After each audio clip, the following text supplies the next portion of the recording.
Hey, everybody! I suspect no one is watching this because we just gave out the URL and haven't told people it's on yet. But when you get here, let us know how the audio is because I absolutely have no idea what I'm doing.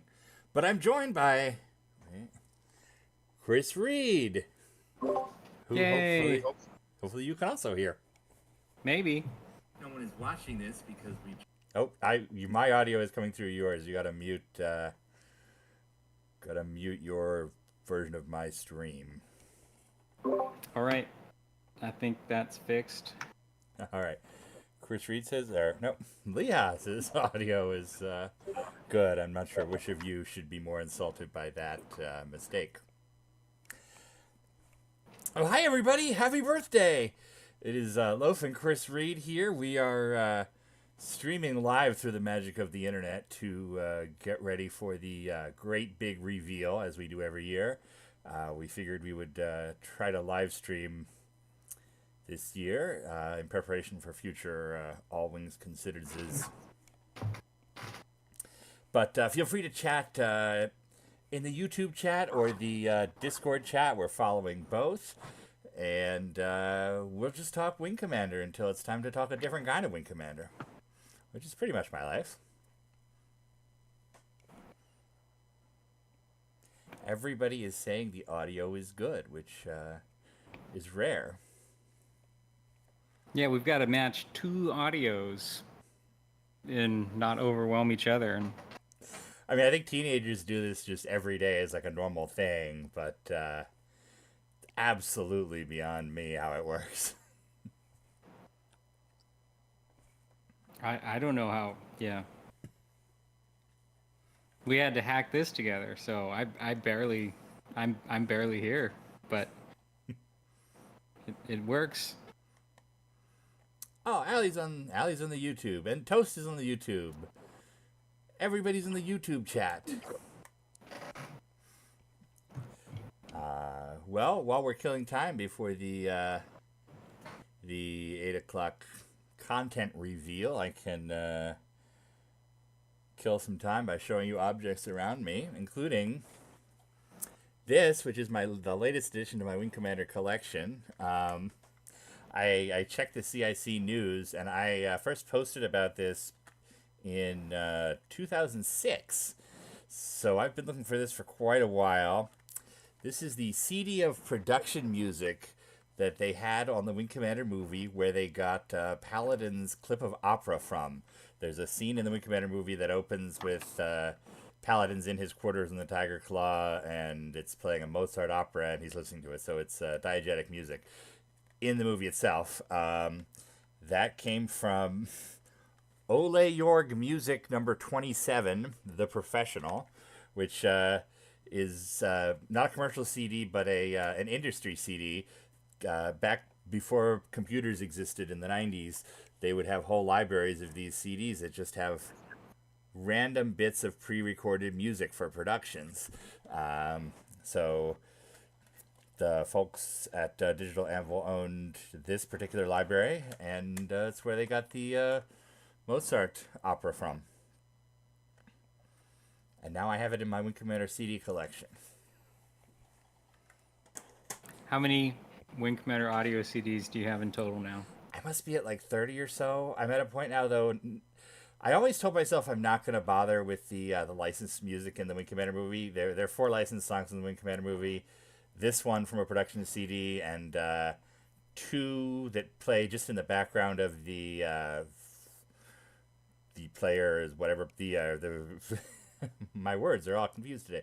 Play in the background of the Rec Room scenes. That's, I guess, they're supposed to be like future sci-fi music. But those are from 2 different bands, and they have commercial releases. And I've now I've got to go back and get those. So I'll probably, and there's like 30 of those also. So it never ends. But I have a surprising number of Wing Commander CDs. I tell myself I'm not going to go collect the different colors of Super Soakers, but sometimes I buy the other colors. Yeah. Yeah, one. I mean, this was my excuse. Oh, I'm never going to find this CD. It's an industry thing, and the original cost thousands of dollars. I'm never going to find one. But then I did, so I have to rearrange my internal rules.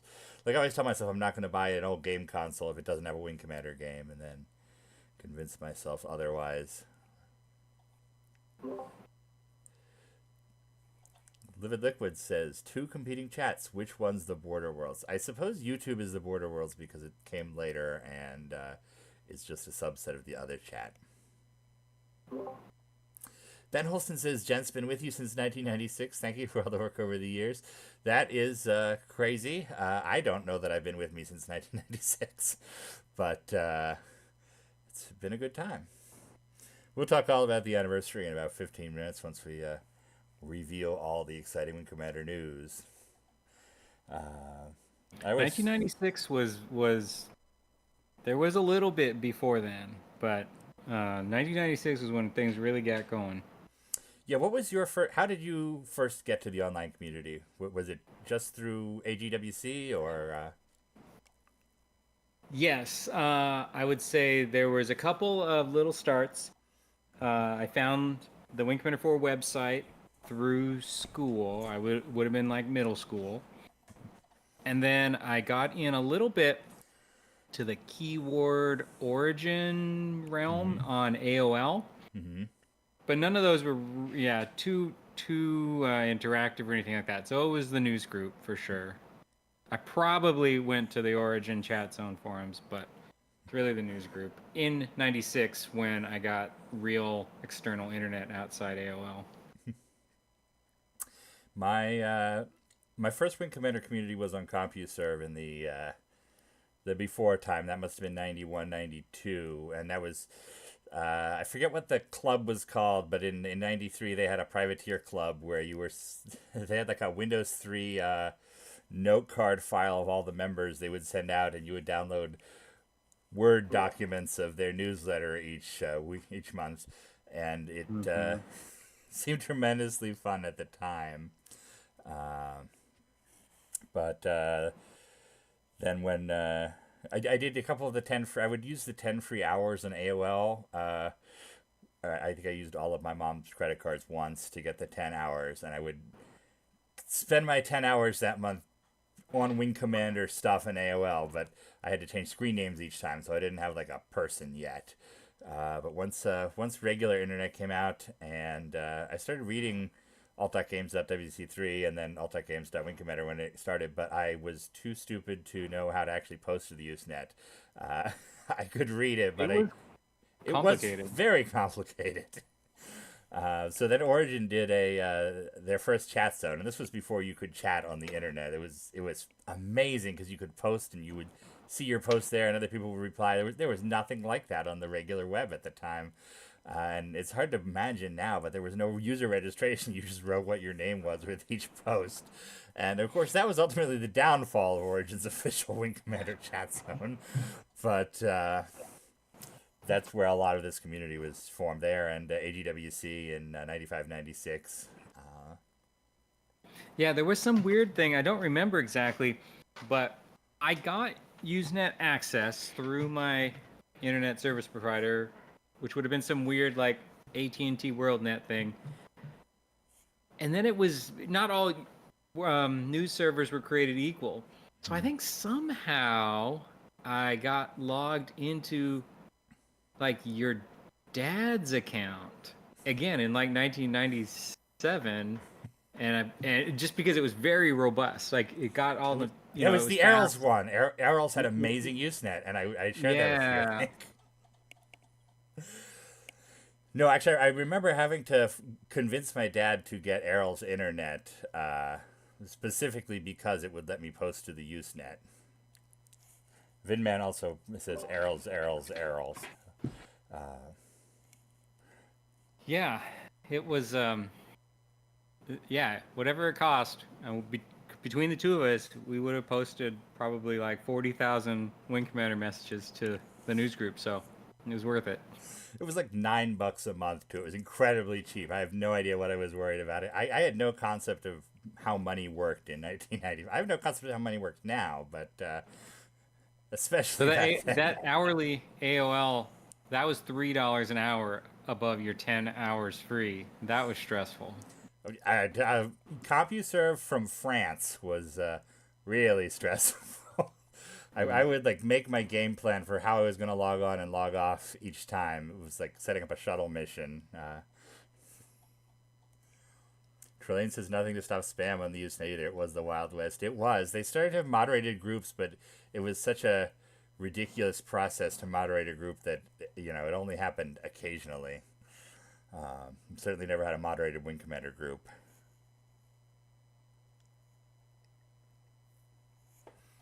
I see Music Guru and Scout and Jason and everybody are talking about the hurricane that's coming for Southern California. So our thoughts are with everybody out there in the path of that. Hopefully, it will not be a problem.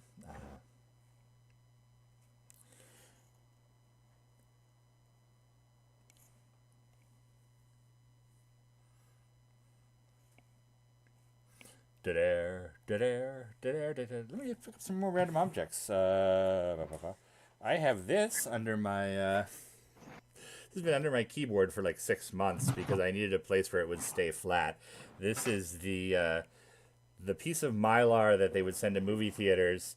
Oh. There were 3 or 4 different sizes of these, and people who love movie stuff collect them. They don't collect Wing Commander ones, so these are like $2 when they show up on eBay occasionally.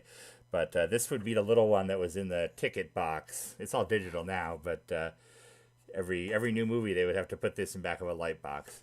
So I think I have that same one. my goal is to build a little light box with the different sizes. I think I'm still missing one. I've got a big one too. This is one of the ones that would be outside of the theater.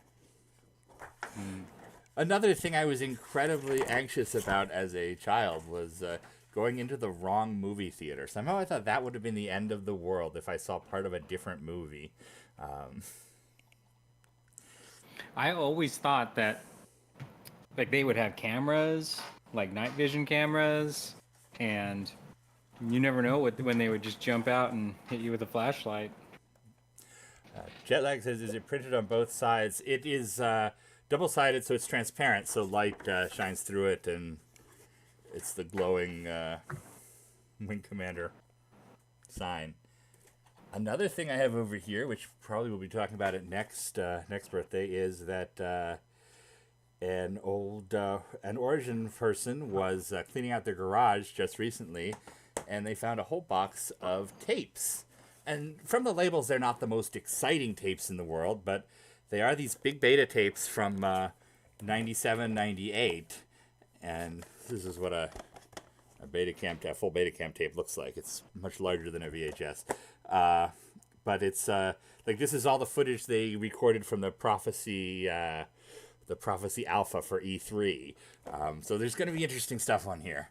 I just have to rent a beta player again. But like, this is the full res Origin animation, the jump point logo at the start of the game, and there's like 30 of these tapes that I have to figure out. Is it possible there's some multiplayer Prophecy stuff on there? It's possible if they shot any multiplayer stuff. This stuff is all dated July, so yeah, multiplayer was still in development then. But at least it's going to be like super high res versions of cutscenes, and I don't know. People probably remember some of the early Prophecy stuff where the HUD was more colorful. It had like kind of a rainbow power thing, so that'll all be in there. Too many projects. I didn't plan any of this. This is just the crap I have laying around. But I also have a Wing Commander 4 T-shirt for the release in Singapore. They apparently gave these out the day Wing Commander 4 came out in Singapore, and in our dystopian 21st century society, we now have these people in Asian countries that basically sort through unwanted like Goodwill T-shirts that get given away or thrown away, and there's a whole industry of people now who have Instagram accounts who will sort through all of America's trash and find the vintage T-shirts people might want and then sell them for ridiculous amounts of money. And I found like 5 like rare Wing Commander shirts that way. That's a good way to do it. Vinman says the theater where I saw the Wing Commander movie is going to be demolished soon, and I think something very similar is happening to the local theater here where I saw Wing Commander a few times. We saw we saw the Austin premiere at the Paramount in downtown Austin, which is still Mm. there. Um, I'm pretty sure that the theater we saw it like 5 more times that weekend is gone now. That was out at the mall. I Mm-hmm. know even when I lived there 10 years ago, that mall had shut down and had become like a Halloween zombie thing. Like it was like Texas's largest zombie encounter or something, year round. Even in 1999, I feel like we had to go through like a drainage canal Yeah, just to get there. It didn't seem like it had a great future ahead of it. but they absolutely have been killing all my favorite theaters lately. The Uptown in D.C., the Alamo and Sixth Street in Austin. All the theaters I've genuinely loved are gone now. But I wasn't gonna go see a movie anytime soon anyway, so it's fine. Georgios Dracopoulos says multiplayer was that such an option, referring to the Prophecy multiplayer. Ah, okay. And yeah, there's a big story around that. Yeah, basically, Prophecy was supposed to ship with multiplayer. It was demoed with multiplayer at E3. Everybody online was excited about the multiplayer, and they ended up having to cut it entirely to ship before Christmas. And it's one of those things where the people on the ground had been saying the whole time, this isn't going to make it, this isn't going to make it. The producers have been saying, no, we need this to compete with Quake 2. Quake 2 shipped just after Prophecy, and it just didn't make it. And it was a whole PR mess because they had to go on to the community online and tell everybody, hey, the multiplayer you've been getting ready for isn't going to happen. And it had such a long tail because forever people were like, they're going to patch it in, right? And they very clearly were not going to patch it in. But of course, HCL eventually did. And we've recovered all sorts of background for the multiplayer. In fact, you're going to see some documents in 14 minutes or 4 minutes that have a little bit of the details about the Yeah, we're multiplayer. getting close. Less than 5 minutes. And it's Cold Comfort. It's not quite the same thing, but the Prophecy GBA version has 4-player multiplayer. If you ever absolutely need to do Wing Commander Prophecy multiplayer, and don't care that it's an entirely rebuilt different game. Yeah, the thing that really hurt was there was an exciting trailer that advertised intense multiplayer scenarios. Yeah, I think And that is still in like the demo, the CD. so it just the way the announcer said it was so exciting, and we were right on the cusp. And when they took it out, we thought, well, the next game will have it, or the next game after that will have it. And for a long time, we were stuck with Armada that didn't really go online. There's ways to hack it online now. Dungeon and I have played online, things like that. Yeah, Armada Online works really well now. Back then, it did not. I remember dialing up with Vidman back in the day, and we played some Armada. But it was so tough just ever to see that stuff in Armada because you had to have a friend close by, and you both had to understand how modems worked. I actually one time with a real live person, not at my house, played split screen multiplayer Armada on one computer. You each get half the keyboard to control the fighter. I've done that, but I think I've only ever played with myself. It's a rough experience, but it does work.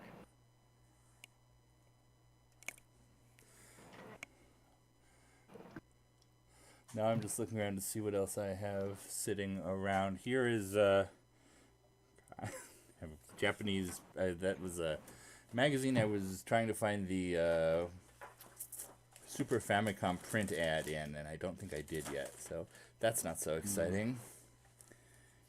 There's an Ultima patch that my cat was just chewing on. She unfortunately decided to leave just before y'all got here.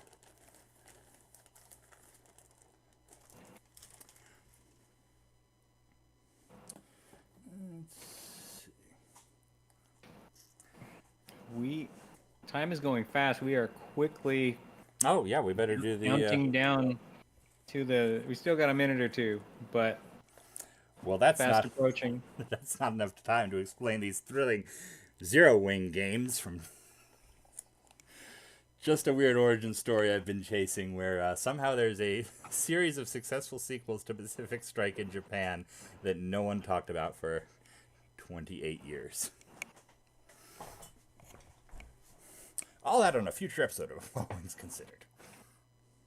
Ooh, a future episode of All Wings Considered. I guess we better count down to the birthday, or, well, you take the lead on that, because... Let's see. So we're at about time. Let's see. Is other people is there anybody still watching us? That anybody can still hear us? Is this still live? It's showing live for me. Okay, so I guess it's time to count down. We usually count down in the chat room. There's a bit of a time delay, so it's a little tricky now. I guess we can just count down from 10 here, and everybody following at home, when they hear us count down to 0, we can hit the button. So here we go. 10, 9, 8,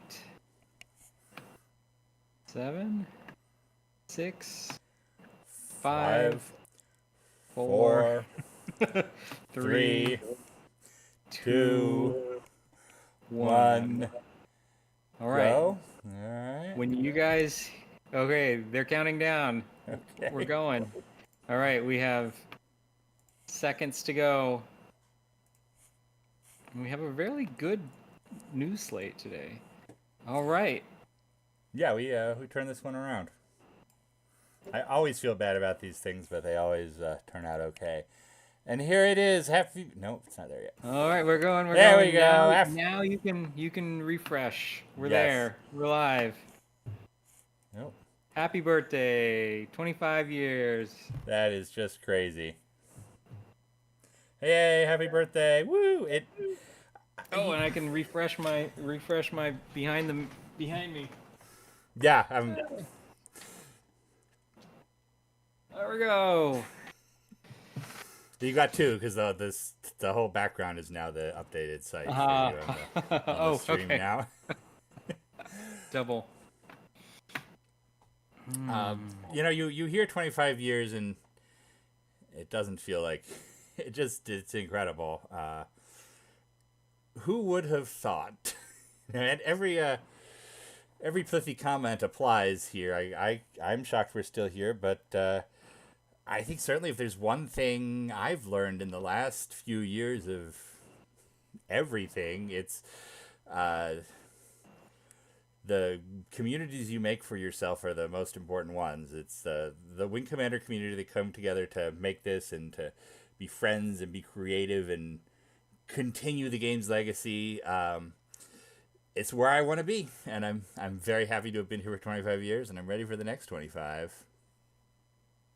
But perhaps Trillian put it better by saying it's been a long-ass time. It's incomprehensible to a teenager, which we all were in the 90s. When we built this website, I don't know how you could have possibly comprehended another quarter century on that we'd be doing exactly the same thing every day right here. Here we are. You know what? If you'd asked me at the time, are you ever going to stop this? I would have said no. So I guess I could have believed it. AD Yes. made it. Hey, AD. It's entirely believable, even if you can't imagine how it would have occurred. Well, I thought I figured it would be good. Oh, sorry, I keep pausing your video and I try to switch to the. There we go. I try to switch to the browser. I'm not good at this. I thought I would run down through the slate so we could talk about anything interesting we've pulled out for today's updates, and then we'll talk about the next year or so. It's good stuff. So here's the welcome update with a video provided by Outviz Arts. They sent it to us on Twitter earlier today. And I'll pause to say one of the great things about the Wing Commander CIC birthday is it's not just you and me. We are organizers, but it's the community that gets inspired to start doing stuff again because we kind of made up this holiday every August. And Mm-hmm. I 15, 20 years ago, I remember staying up for days at a time trying to get a million updates in, and I'm glad I don't do that anymore. I did just spend a long time on one, but it's just great seeing what everybody puts together. It's kind of like the original Amazon Prime Day, where we just invented this thing in the middle of summer, and said this is the thing everyone has to get excited about. Yeah, I absolutely knocked this off for Star Citizen because one of the first things when I was setting up the whole mythos around that to lure people in was, oh, you need these okay, there's October 10th, and there's the holidays. We plotted that out all in advance because of kind of what we lucked into with WC News. So here's our live stream that you're watching right now. I will answer the question that I'm sure everybody, sevens of our viewers out there have. All Wings Considered will return. All Yay! Wings Considered the Next Generation, or whatever we end up calling it, will premiere September 26th for VK Day. And our next episode will be looking at all the different versions of the last mission of Wing Commander 3. We're going to be talking about the history of the bomb. We'll hopefully have Jason on, because I've said this in some of these streams before, but unfortunately Jason moved to the other side of the country, so we're figuring out remote stuff. But Chris will be a part of it. Jason will hopefully come on and we'll do like a Wing Commander versus history with the development of the atomic bomb. I'm going to explain to you why Wing Commander 3 is more historically accurate than Oppenheimer. Just all sorts of cool end of the war related stuff we'll be talking about. September 26th, line in the sand. Well, this is a good this stream right now is a good example. It's a test of remote in streaming. You would have thought in 4 years of pandemic that it would have gotten really easy to have multiple people plop into a live show. Still pretty tricky, but made it work. And of course, we have a big project update from those mad insane people at the Wing Commander 4 remake, Pedro and ODVS and everybody. They have a pretty impressive update talking about how that's coming along, and the short answer is well, it's coming along well. Yep. Easter egg is, well, maybe it says it right in the video. It's Defiance Industries narrating. So, doing a great job of walking through all their updates. And then we've got Wing Commander Academy music remastered, reinterpreted for the SC-55. That's Roland's GS MIDI device from the Wing Commander Armada era. And he has basically remastered the music from Wing Commander Academy, and it sounds really good. These are really cool because there's not a way to integrate them, but it's a chicken and egg problem where one person says, well, we need better music, or we need the enhanced music that Karathi Saga got or something. And so the music exists. And then at some other point in time, maybe 5 years, maybe 10 years down the line, somebody will figure out how to hack in the music, and then we'll get some other patch for the 35th birthday of the CIC where these things get joined together, and then you get to play the game with better music. So watch this space. 5 or 10 years. And an update on the Confederation Wing Commander 1 and 2 enhancement. I don't even know if that's the best way to describe it, but it's insane fan stuff. Basically an open source expansion of Wing Commander 1 and 2 that's letting them do crazy stuff. I mean, you can see from these screenshots they're updating the art for widescreen monitors and things. Technically, the impressive stuff is all of the coding happening behind the screen, but the actual screenshots are amazing. Just even if it was just a look at these cool screenshots, the way he's added this additional widescreen imagery as if it was like the AI generated photos you see now. But you know, very cool. Like I look at this one right here and I see something that an AI would never figure out. The Easter egg right here is the unused planet art from Dennis Loubet that appeared in a magazine. Very cool. So that's cool stuff. And here we have our birthday cakes, and I mean, I think this is 2 cakes, double cakes. Double cakes by both of our wives made us birthday cakes for this event, which I think says something about us at least. We got this stuff all figured out. Well, I'm looking forward to after all of this winds down, I get to eat cake. So there's just a big finale at the end of all everything. Yeah, yeah, it's very exciting. Mine's actually a brownie, so I'm looking forward to that. So two actual Wing Commander CIC cakes this year. That's crazy. Okay, here is my big present I've been working on lately for you guys. This, and I have to go ahead and thank Leha for helping to negotiate this right out the bat. What we have here is 142 new PDFs to the archive. This is a collection of production material from Wing Commander Prophecy. Basically, this is all the correspondence and documents that Billy Kane thought were important enough to preserve in a folder in his home for 20 years. And there is some fascinating stuff here. It's a lot of emails back and forth. You're going to learn how the game was made. You're going to meet all the different personalities that we kind of knew from afar When you at read the the time. 142 PDFs, you Yeah. will learn all Once, of this. once you've read the 142 PDFs, and we'll help out in future streams, I guess. But it's 8 different folders, and we've kind of arranged them in the order they were stored all this time.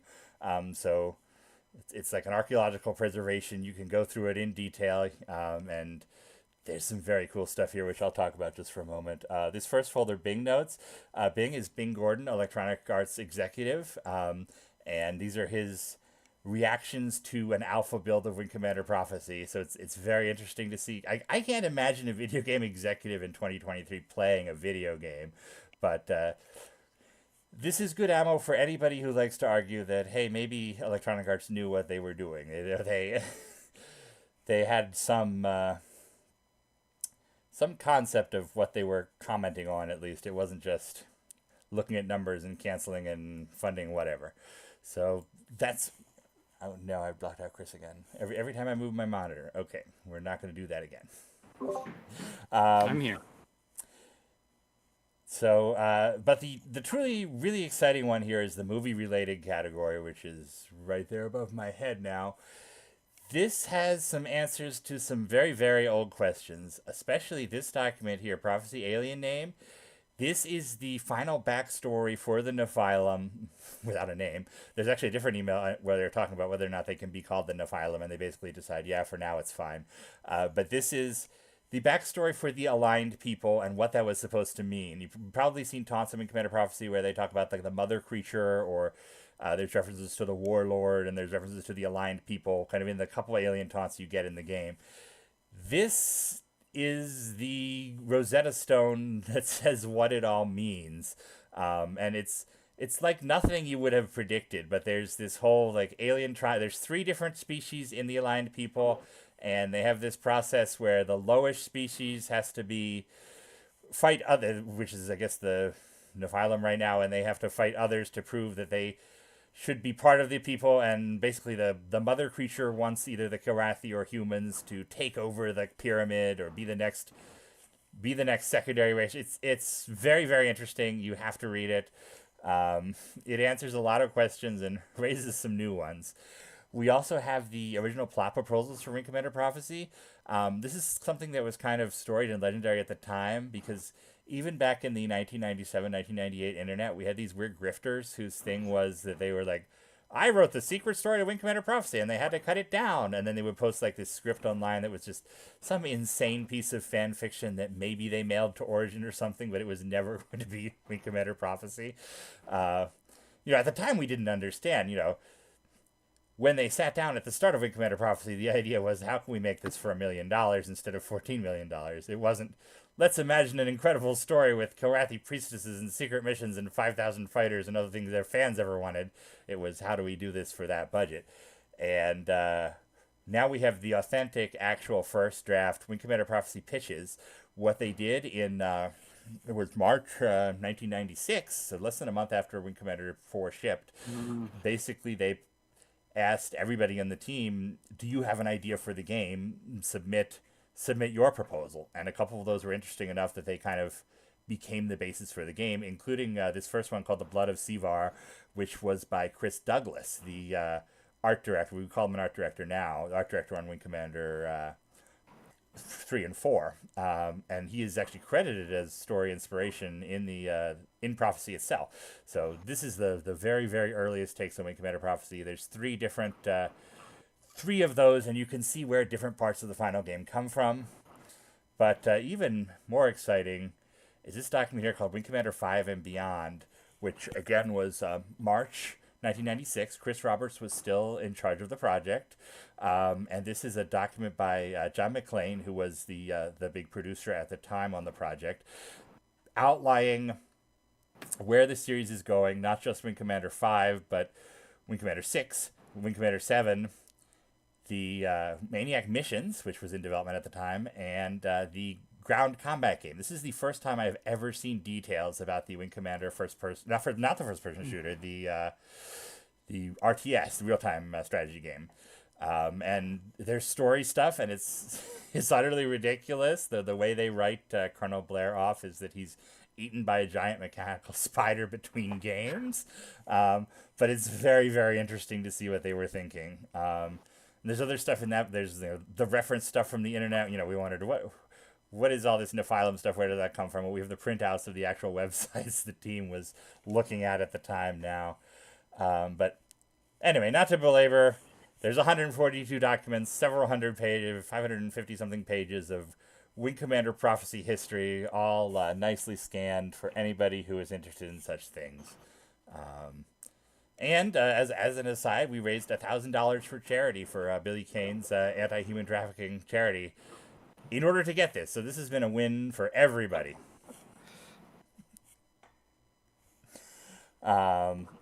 Next up, we have a selection, and if you've been watching kind of the test streams I've been doing about the Confederation Handbook, you've seen a couple of these, but there are some you haven't, and I think 99% of you have not been watching those streams. So these are scenes cut from the Wing Commander movie that AD has been diligently putting back together from rough footage and the finished stuff that's available, basically kind of recreating stuff that was removed from the Wing Commander movie. So Paladin ejecting from his broadsword. We've got Blair leaving the Diligent to board the Concom. The tattoo, Paladin explaining his tattoo. We've got a compilation of all the Kilrathi footage they shot for the final version for the rough version of the movie.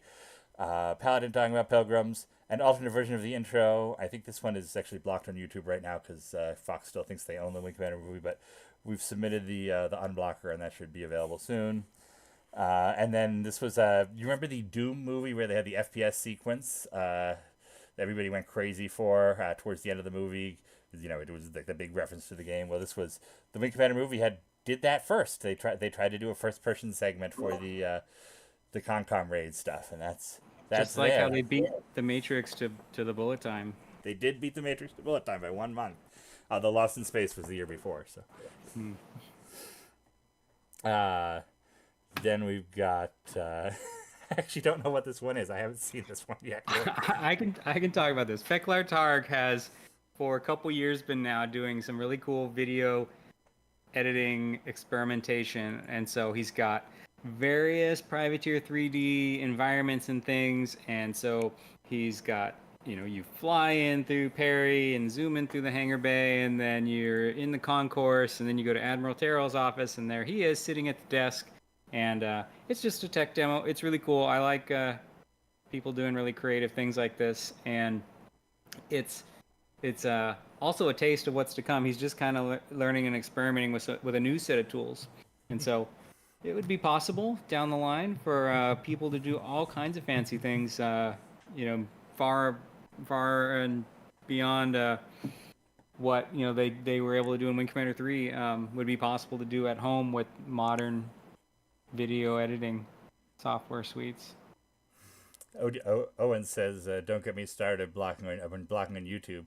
Yes, and this one is totally wrong too. It's Fox claiming copyright.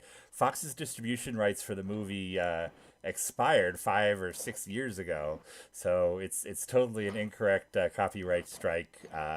Chris has the distribution rights now, and I'm sure he is fine with us sharing an alternate version of the intro with audio from Freddie Prinze Jr. And here we have, this one's from you, CIC glasses. Yeah. Yeah, so a lot of people ask about the different pieces of old CIC merchandise that we used to have, and we've got a few units of most everything, but it's so much easier now that you can just build the print stuff.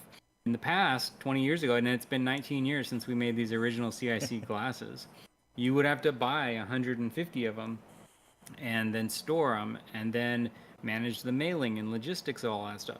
It's much easier now. You can just make a virtual storefront and just anybody can go in, or if we were giving stuff out as a gift, there aren't two touches. We can just direct mail to people.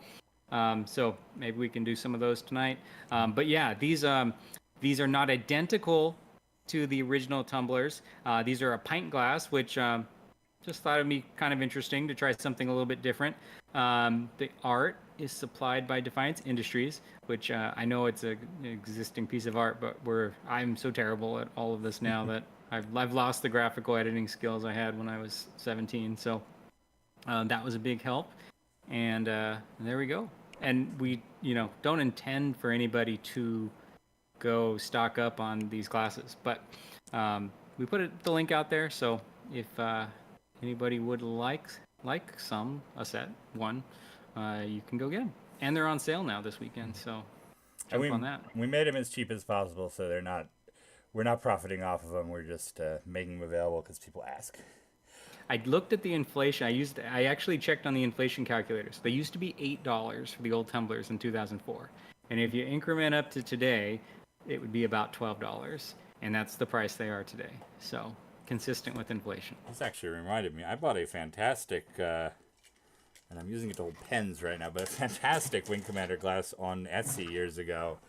Someone has etched, I don't know if you can even see this, but they've etched a Centurion and the Privateer logo. Oh. And they customized it, so it's a loaf on the back. All right, now, please kill some airtime while I fill this back up with highlighters. Yeah, there's so much. There's so much stuff, and it's actually very easy. You just have to find some time to make these kind of things happen. And so we'd love to do more and have more custom stuff like that. It's not even very expensive, and like we mentioned, you don't have to. The thing that makes it really doable is you don't have to buy 100 of them at once. You can just kind of get one custom whatever. So we'll do more of that in the future. Yeah, in fact, after you showed me this earlier today, I was like, oh, we should do kill stickers because Allie does. Yeah, absolutely. Allie does stickers for her business. She does block printing, and she does these beautiful original prints, and then she will have them turned into stickers sometimes. And we have the we have the kill stickers from the movie. We could just. That would be a cool, little stickers they put on the fighter as kill markers. Anyway, here's another update. We've been sharing these Polaroids throughout the year. We've done 10 or so of them already with stories about the actors and the history behind it. And since it's taking so long, we figured we would just go ahead and put out the whole collection now. So anybody can research and study these. We're still working on a bunch of different articles. Some of them we can't even figure out who it is or where they are in the game. So, you can be part of the search for there. But expect more updates over the next year with more details about some of these folks. These are all the the featured extras and uncredited extras from Wing Commander 4.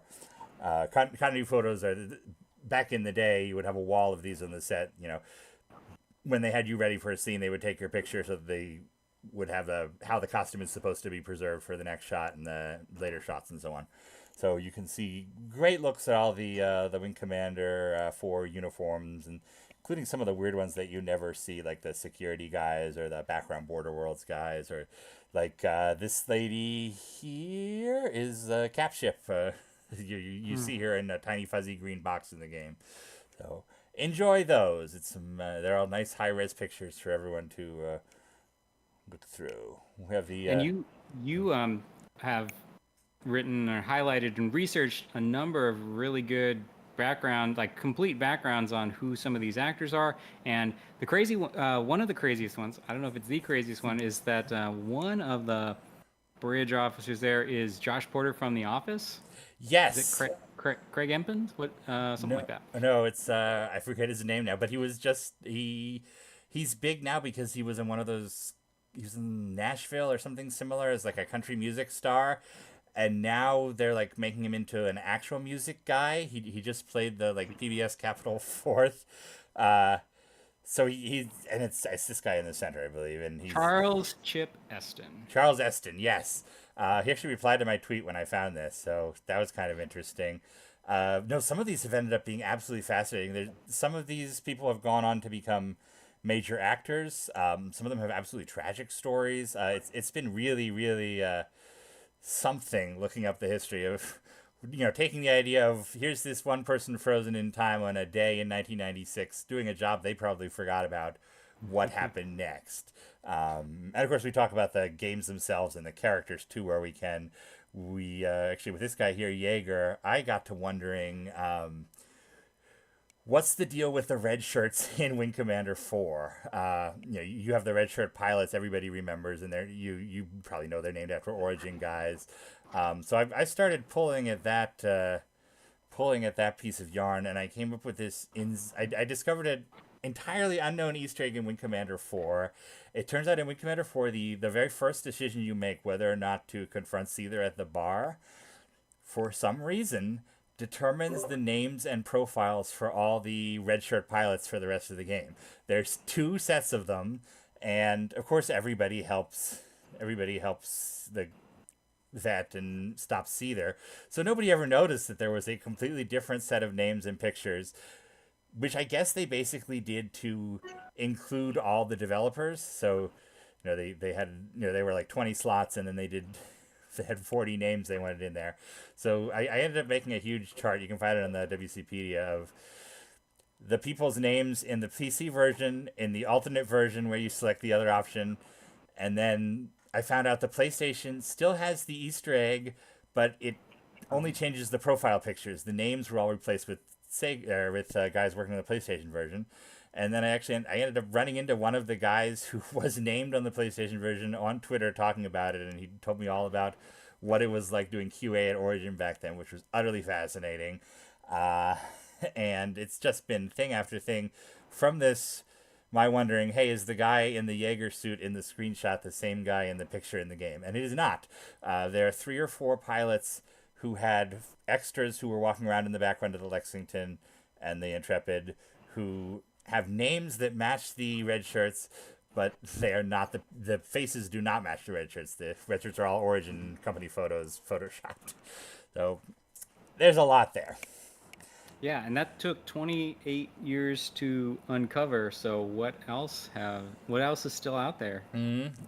I would to discover. Love to find more. And this is probably just a damn it joke. These had belonged to Joe Garrity apparently. He just never told anyone he had them. So when they were selling off the Origin Museum on eBay, the guy listed these, and I talked. Chris Reed bought them and scanned them, and working on them ever since. Snapped them up. Oh gosh, I've got a good story about that too. I can tell it later. That whole thing. I'll tell that after this if we remember. Here's our yearly poll. How long have you been here? I've been here since WCHS. And another. Oh, this is last year's video from Malcolm McDowell again, which was so cool. We had a fan who got a cameo from Malcolm McDowell and sent it to us, which is just a nice thing to do. Yeah, it's a good one. I might end up reposting this annually for a while. And there's our thanks, and that's the slate. So lots of stuff from fans, lots of stuff from us. I hope you guys enjoy lots and lots of old emails and other documentation. It's cool stuff. But let's party. Let's chat. Anybody have any questions out there? Wondering about the history of the site, Wing Commander in general, and so on.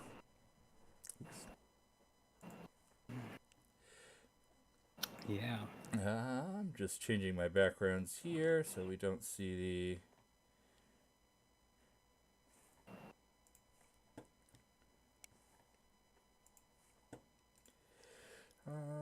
We talked about September 26th.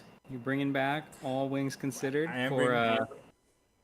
third season, kind of, Yeah, whatever you want to call it. I mean, I think we'll have to call it something else because without Done It All here, it's not going to be the same show. But we're going to involve folks remote as much as we can, and the community too. In fact, I just saw Mufasa. I don't know if you're watching this, but I saw your very very kind offer to help with the show, and I would love to do that. I would love to have you involved. So I'll talk later once it's not crazy birthday night. But we'd love to bring in anybody who's interested in contributing, because nobody wants to watch me for 4 hours a week. Or whatever it ends up being. Yeah, it was fun when we had the book club. Sometimes we'd have 3, 4, 5, 6 people talking about the latest chapter in one of the novels or something. I love that. I love going back to the novels. I've been kind of doing that myself the last couple of weeks. I've been working on a big new timeline, which is probably something I've been doing my entire life, and I'm having some success on it. And it's just been really, really fun to go back to the novels and figure out some things that were right there in plain sight that I never noticed before. One benefit of aging is your brain gets a little bit fancier and you can understand what was in front of your face before. Charles Croco says, if you could make an FPS game, which events from the universe would you want to be included? Well, I am a lazy stick in the mud, or lame stick in the mud about this, because if I could make a Wing Commander first-person shooter game, it would entirely be the Quake 1 level that we saw in the unreleased demo that they did internally at Origin. I would love to see that expanded. But let's try and think of something more interesting than that. There was way back in the day, AD built a mod to Half-Life or something that let you walk around on the Victory, and that was really cool. Even though it's very similar to just the Wing Commander 3 game flow scenes, being able to walk around the familiar settings would be cool. I would love to do something nerdy like that. In fact, I wouldn't even do it as a first-person shooter game so much as I would do it as a simulation of the Victory Shipboard Museum. And you could go and see all the ships on display and the placards about the history, and you could fill it out that way. And you could have rotating exhibits if you wanted. But I also love the idea of taking what we know about a ship. The Victory has these 7 locations we see in the game, and then we go through the novel and we say, okay, well, it mentions these wing briefing rooms on this deck, and this here, and you just fill it out. I think one of the most disappointing experiences of my entire life to date was the Star Trek The Next Generation technical manual that promised you could walk around the Enterprise D, and I wanted to walk around the entire Enterprise D, not just a couple of sets. So something like that. Drill Tank, they say, yeah, Hazardous Duty was the FPS that did not happen. And weird plug, but the guy who Origin had hired to be the art director for that game, and then who moved on to Ultima 9 instead, has a Twitter account where it is the only Twitter account where I've seen anyone do anything interesting with AI art. He's a professional toy sculptor now, and he has an artist's eye for everything, so he's mastered these prompt things, and he makes weird aliens and things. So if you want some hint at maybe what the Wing Commander first-person shooter could have looked like, I'll retweet him later so you can see in my feed. Let's see. Yeah, Repleta seems to be a big one in the comments. I certainly remember being one of the most thrilling moments ever when we saw Repleta in Wing Commander Academy with the drill tanks, as silly as they seemed at the time. Now I love them, but just the idea that the Repleta was this tiny little background thing added to Victory Streak. And I specifically remember at the time in 1994 wondering, what is this? Why did this get added to the history? And I still don't know, but it's certainly become a major part of the lore since then. Yeah, I think I don't know, but it could have been a way to add an extra dimension, speak to the land war side of things. Yeah, it's very interesting seeing the jump from the Wing Commander 1 timeline to Forces of War, which makes some weird errors that get carried on forever, mixes up McAuliffe and Enyo. It gets the date wrong for the ambush, the Custer's Carnival, but also what it adds. Like, it adds the reference to Tolwyn being at the Enyo engagement, or several updates about Repleta, which are totally new, and it's I don't know, I'm glad they did it, I guess. Clyde's victory streak added a lot of fun bits. It did. It absolutely did. And that stuff all ended up in like the series Bibles for everything they did in 95, 96. So then you get Decker being from Repleta, and you get Paz on Academy. All sorts of cool stuff. Well, I should talk about the sign because we mentioned earlier with the Polaroids that Joe Garrity closed down the Origin Museum a little over a year ago. Basically sold all the stuff to a guy in North Carolina, and it all got taken overnight. And that guy has been cleaning it up and selling stuff on eBay. I think it has all been sold as a lot to another fan now, so it's out there preserved in some form. Don't worry about that. But it was certainly a shame to see all that get distributed to the winds in some degree. But around the time that those Polaroids went on, and this is why I didn't bid in it, I had Chris Reed do it. I got into an old style internet argument with the guy who bought the Origin Museum stuff, which I actually did not anticipate. I did some tweet about how the stuff was being listed and it wasn't, the listings weren't accurate. And this guy just came for me like old school style. He was like, I'm going to sue you. You remember when everyone was going to sue each other on the internet? But at this point, I'm old enough to say that's okay, guy. So, blocked that guy, didn't think about it, made Chris Reed secretly bid on the auctions that we needed to preserve. And then to this guy's credit, he emailed me a little bit later and said, I'm sorry, I was going through some tough times. I was, there was all this argument, some behind the scenes thing about his sale that he was battling over that he thought I knew about and I had no idea. So he apologized to me, which was super classy. And as I said, of course, that's fine. I'm sorry for arguing with you. We're all adults now.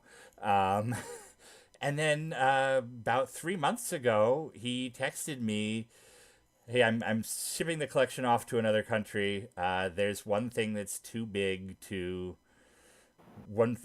for me to ship to, I think it was Germany. And I was like, what is it? It turned out it is the 7-foot long metal sign, a giant metal sign that says Wing Commander 3. This sign was put up in 1994 at the production company in Los Angeles when they were filming the game. It's basically just the Wing Commander 3 logo. It's huge. It's heavy. And it was, after the shoot was done, they took it to the very first E3 in Los Angeles in 1994. And after that, it was shipped back to Origin, where it was kept hanging over the Maverick team offices until Origin closed in 04, 03, 04, whatever that was. EA then shipped it back to California, kept it in storage until Mythic. They bought Mythic and they made it their Ultima headquarters. It got shipped with all the Wing Commander stuff to Mythic, where it stayed on the wall for years until they closed, and was given to Joe Garrity. I did the math. It's traveled something like over 3,000 miles so far. But just going coast to coast is 3,000. Yeah. I have a spreadsheet I can share later, but I have a picture of it because basically he said, I need to get out of my house. Can you help? And I should stress, I don't drive. I don't drive personally. I don't have a car. I'm a walking Ben, if that. So I asked my dad, who luckily is at the point in retirement where he just bought a truck, and we had an awkward father-son road trip down to North Carolina over 48 hours, where we retrieved this giant metal sign. Here you can see it with Lumi and Sully, my black cats, and it has been in my living room ever since. So we can consider it preserved. I don't know what's going to happen to it next, but it's safe. Yeah, we've. I remember it was on the wall of Mythic in 2008 when we went to see them. Mm-hmm. Yeah, I have a picture of that even. I have a picture of it when it was at Origin. I have a picture of it at the production studios, and I have a picture of it all over the place. I think I have one at Joe's house. It's quite a story. It's a 30-year-old sign that I first saw 15 years ago, but even then it was, yeah, before and after. It's been on many adventures. So next challenge is to get one of those rapiers. Can figure out how to get it from the warehouse in Belgium. Yeah. It is a big shame that the rapiers are used for things like paintball decorations. It is, although the paintball one, and this is even more of a shame to me, but maybe not to military historians, the paintball one was purchased by a warbird enthusiast who has restored it to being a lightning cockpit. You know? But we found one in Florida. There's one in Florida that we were close to, so it might actually happen. Mm-hmm. That's the rapier cockpits for the Wing Commander movies, which were formerly RAF. Actually, not RAF. They were Saudi Arabian Lightning jets that they took the front part off and turned into rapiers. And the sets were designed to turn them back into rapiers, but the guy who actually owned them, that they rented them from, lost all his money in the process and never took them back. So I've got a long history of those on the CIC at some point, which is pretty fascinating.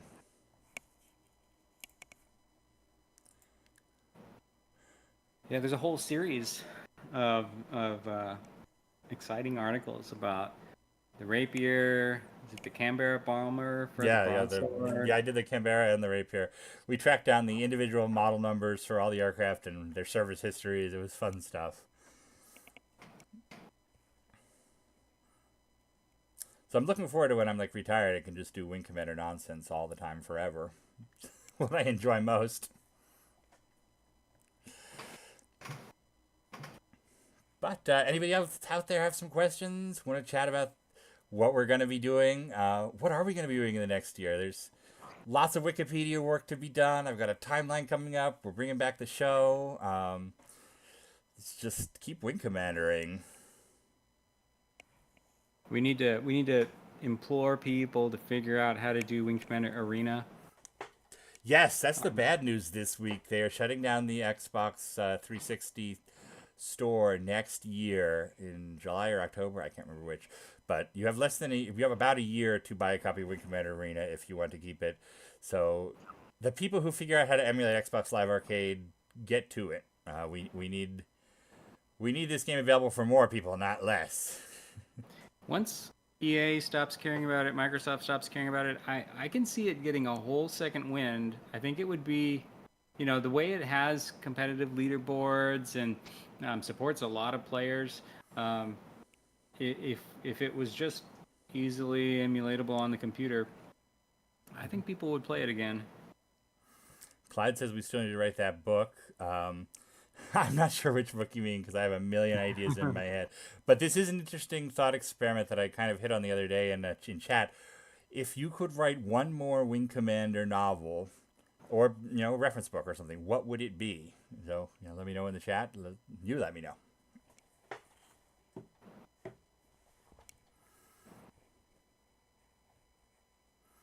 And we're going to send a glass to the 3 best ideas.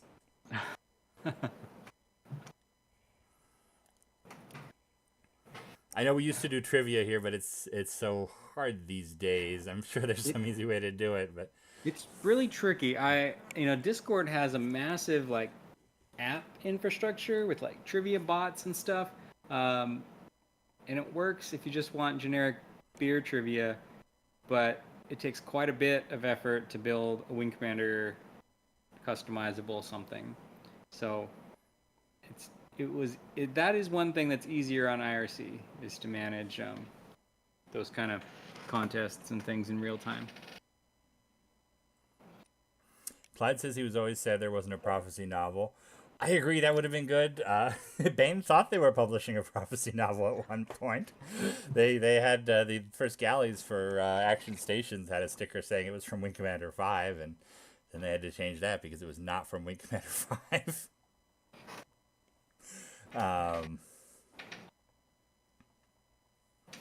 Mufasa's is Decker's backstory. That would be good. We know we have a nice bio of Decker in the prophecy guidebook to work from. Max Lors is a novel about Tallwan and why he started to think the whole Black Lance scheme was a good idea.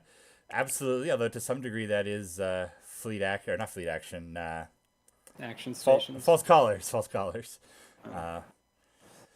But I've always thought, and I know the Star Trek guys have started doing this so lately, but for years I have been pitching a historical biography of Tallwan, either Tallwan or Paladin, kind of doing it in the Years of LBJ style, where it's this intense detail about their life that is also the century behind them, following through the political upheaval of the wars and so on. So I'd love to tell the story that way. Personally, I would love to do the two sequels to False Colors. We have the very briefest of outlines for them. We could turn those into books. There's a couple of novels that never happened. There was a Tiger's Claw novel that was going to be by Jerry Purnell. There was a Privateer novel that never happened. I think an Ennio Engagement novel that's a sequel to Action Stations would just pretty much write itself. Lee House is a Victory Museum guidebook. We'll reach out to everybody afterwards and send some glasses to folks who are contributing to the chat.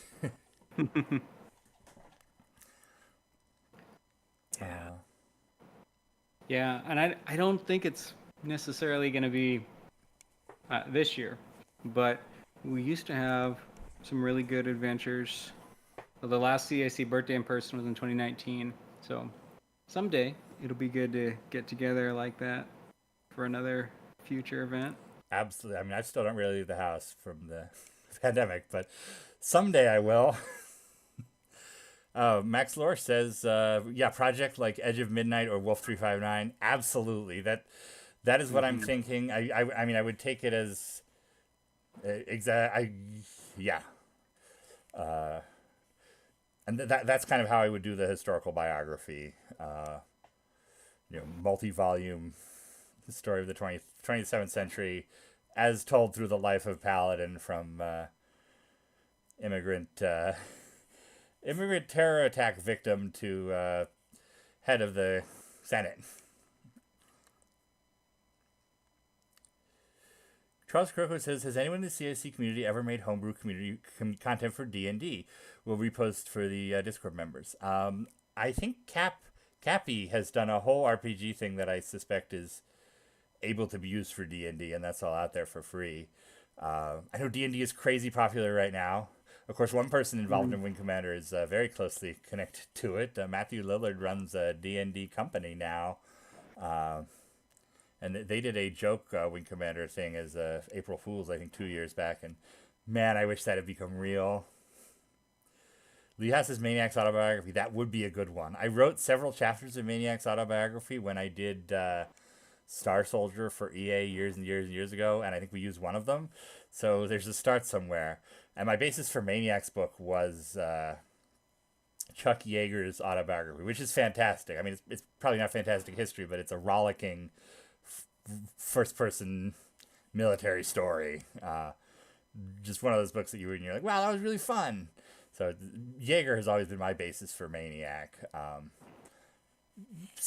Because of the test pilot stuff, but also kind of the unpleasant to people sort of sense. And just that type A, I'm the best guy in the world personality for both of them. Mufasa's... Yeah. Oh, go ahead, sorry. No, I was just related to D&D. It's not exactly the same, but I've always had a fantastic time when we actually played the Wing Commander card game. Yes, it's so much fun. There's some digital options that haven't really explored to a great degree, but I think Cappy finished and published his. There's some ways to do it. Yeah, we should do that. Online or just next time we're in person someday, some year. And the card game is really fun. And the 4-player variant, when you get 4 people together, it's a really cool layout and very, very, very engaging.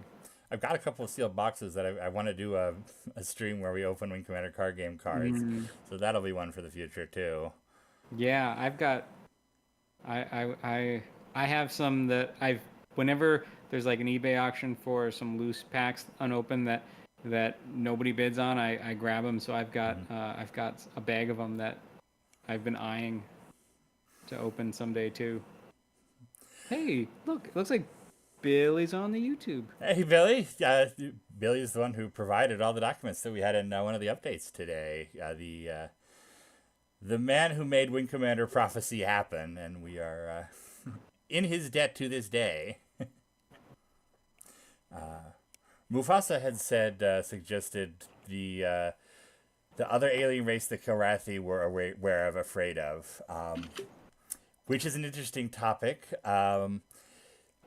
That came about initially in 1994 when Bill Forstchen had a meeting with David Ladyman, who was Origin's creative services guy way back when. And they kind of talked in broad terms about what would happen after Wing Commander 3, where would the series go? And the only sense they had was, oh, there'll eventually be another alien race. So the idea was they could start... they could kind of tease it in the books. So they came up with the Mantu, which were the alien race that the Kilrathi were terrified of, and the Mantu were on the other side of the Empire, and they had fought a war with the Kilrathi a couple generations ago, and then they were going to come back, and the Kilrathi are terrified of them. And then they also mentioned that in Action Stations, which was written before Prophecy but published afterwards. Prophecy changes all that because it comes up with the new insect bad guys, which don't quite fit with the backstory of the Nephilim. And to their credit, in Prophecy's ISIS manual, it checks all this off. It says, oh, the Kilrathi were only afraid of the Mantu because that's how their culture works. They lost a war to these aliens, and now they're so insular and terrified of them. But the Mantu are just peaceful explorers who fought back when they were attacked. So it would be interesting to see them and what's known about them today. And I guess not because of intention, but because of how it ends up working out with the other backstory, the Kilrathi in Action Stations are talking about the Mantu, and they talk about the Great Threat. But there's also a part where Confed has sent out a recon buoy to a 30-year recon probe that discovers terrifying aliens on the other side of the universe. And that would not be the Mantu. That would be the Nephilim accidentally. So, as we said, one of the documents today has all sorts of details about what they were thinking back at the time for the aliens in Prophecy. So we know more today than we ever did yesterday.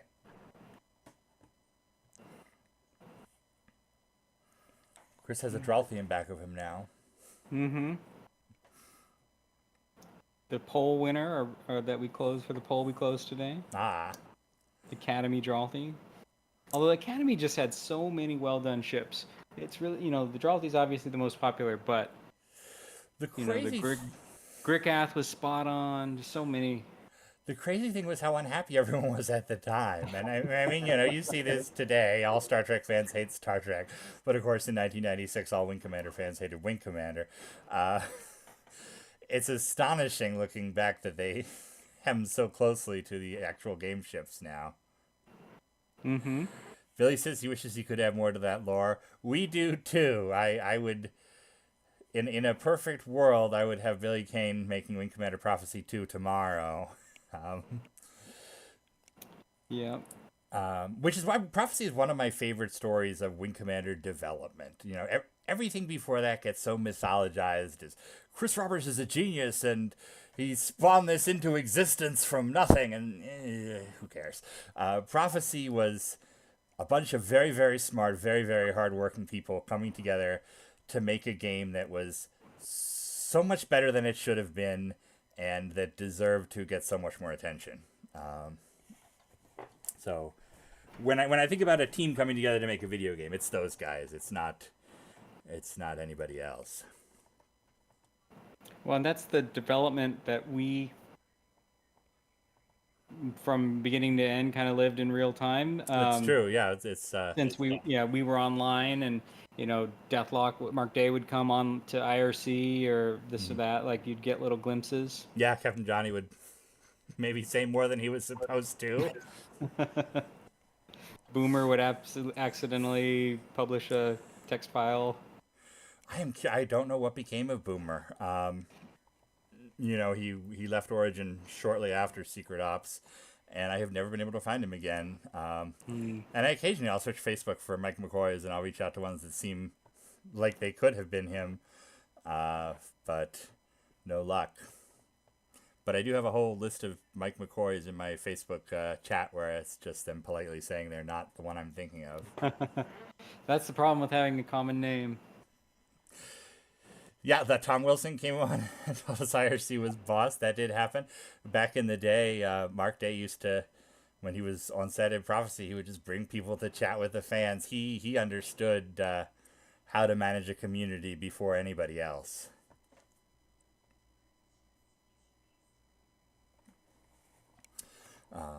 Good days.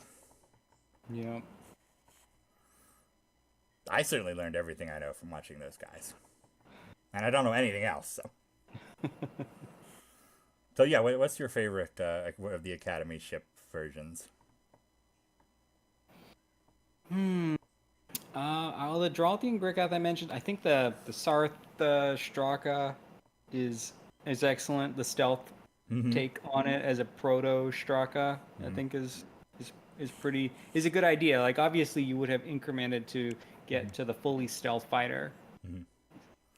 And the Dorkier for me, it's when you see the Dorkier in that second episode. And I understand now the Dorkier is only there because they did not have model sheets for all the ships ready yet. They, the idea for Academy had been for the longest time, going all the way up to just before production, was that it was going to be Wing Commander 3 babies, and it would use the Wing Commander 3 ships and the Wing Commander 3 characters. Paz was Vaquero. They had Vagabond's brother as one of the characters. Payback was Cobra. Maya was Rachel, and so on. The Data Delaney character Archer was Flint. And then they decided kind of very, very late to switch to, it's based on Wing Commander 1's visuals rather than just Wing Commander 3 moved back in time in a way that didn't necessarily make sense. But part of that meant bringing in new artists to redo all their model sheets that they had done, including I can't remember his name right now, but the guy who shared his storyboards is like a super talent in the industry now, and he got his start doing Wing Commander Academy. But they were making, episodes had to be done, and they did not have the designs ready, the actual artist design ships, so they would use the drafting artwork from Claw Marks, and that's why there's a couple shots of a Frothy in an episode. That's why you see a Dorkier when they did not have time to do their own proper boards for ships. They went back to Wing Commander 1 and got right to the original concept artwork. Probably a good move. I think it would have been hard to explain how all of these TCS Victory people knew each other and were friends back in the day. Yeah, people would have been even less happy. We would have figured it out. Yeah. That would have been... We could have concocted a backstory whereby Tolwyn got the gang back together for the Wing Commander 3. Which is partially the story of the, there is that element in Wing Commander 3 and the novel, the idea that Maniac is there and Hobbs is there and these other pilots are specifically there because he's been moving personnel around in preparation for the Behemoth. So that's why Blair is there, on this carrier that he doesn't want to be on. Yeah, we've already figured it out. I do have We're really good at that. In Wing Commander only, but... No, I have a recurring nightmare to this day that I find out there's another season of Wing Commander Academy that I haven't been taping. I turn it on and there's this scene with Kilrathi I don't recognize. And I wake up in a cold sweat. Graham asks, does anyone think we'll see EA revisiting the Wing Commander IP before our next 25th birthday party? My guess is no, but it sure would be nice. I mean, maybe it'll go out of business and it'll get sold off to somebody who can actually do something. EA is in a crummy position. They have other IPs they can do science fiction with, and even then they don't. They did a Star Wars fighter game 2 years ago that it was really good, but it kind of went over like wet toast compared to any other Star Wars game. So I don't think they're super interested in space sims right now. But you know, things could change. I I would think love. yeah, I my would. my sorry, go ahead. No, no, go ahead. I'm sorry. We'll I work know the this. question comes up all the time, and I think of how it doesn't take much for something really weird to change, and something like Wing Commander Arena, kind of Mm, the definition of the exception that proves the rule.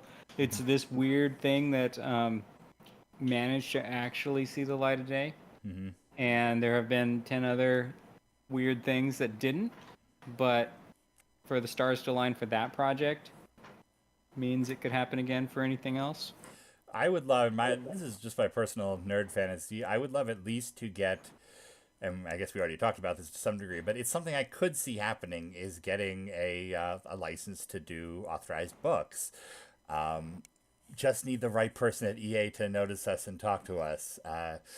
You know, we could publishing Wing Commander novels endlessly. You know, I would certainly invest in getting actual authors and production and all that if they wanted to give us a shot. I've seen some other IPs do that. You know, stuff that's entirely forgotten, like War World has. You know, they basically told a fan slash former collaborator, "Hey, you can do more books," and something small like that would that I could contribute to would be fantastic. Billy mentioned Swing Commander, which we did see. I ended up playing 18 holes of fake golf to see if there was anything other than the logo. It was an app, Total Golf or Ultimate Golf last week had an event called Swing Commander with a Wing Commander logo. I don't know why. And as people pointed out, it was a good logo Yeah, yeah. and nothing beyond that. But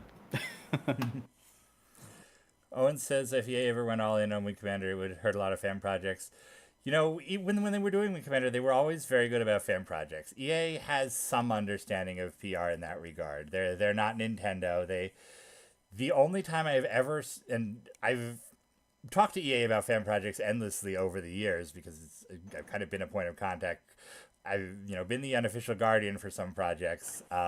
The only time they ever wanted to shut something down was Wing Commander Saga, the free space mod, when they did a cover disc. They were on a German cover disc, and EA was not happy about that. But they're usually mostly fine with fan stuff, and we talk them down. No spaceship on the 18th hole. I was sure there was going to be some explanation for why it was called Swing Commander, but no. The Swing Commander is also the name of the first the song in the bar in Wing Commander 1. So, and the crazy thing is, Origin had a golf project at one point that they called Golf Commander internally, so they should have thought of that then.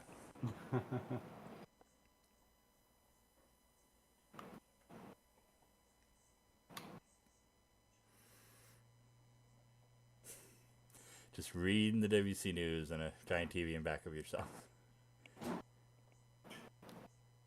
just shaking up the background. Okay. I didn't know you were going to say something about the Software Toolworks release of Oh Commander yeah, 1. when you were when we were going through the news, it crossed my mind. That was a fantastic time capsule. So many great names of all the different companies that were selling Wing Commander. Oh yeah, that was when I found one of those scans of a Computer Shopper magazine. You remember those giant just ads for store after store after store where you could buy computer parts. So I looked through it and I picked out all the stores that were selling Wing Commander and showed what they were. Let's see. Music Jazz plays. Is he just improvising or is he playing music in universe? He's playing music in universe because he does jazz recitals in Wing Commander 1. Hunter tries to get Sparks to go to one with him. So I think the idea is he's actually a musician.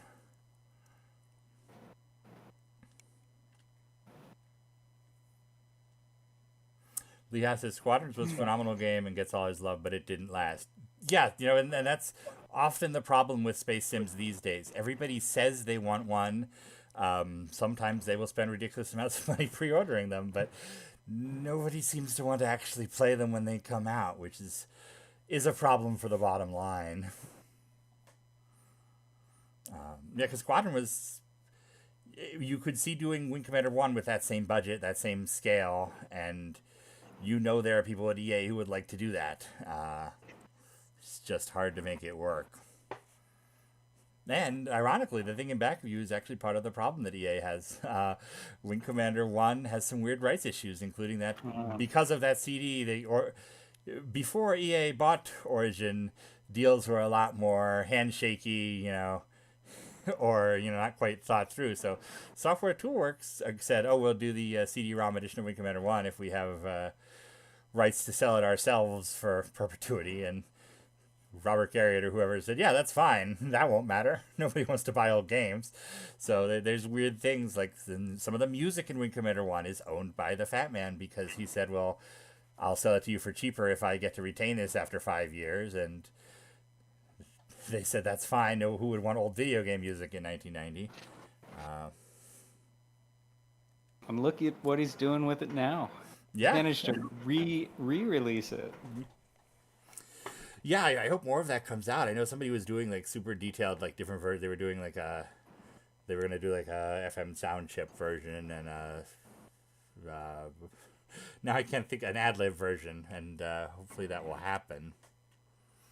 There's so many things like that where they'll email us once and I'll lose track of it, and I wish I had the. I really need a producer in real life to keep track of my Wing Commander correspondence.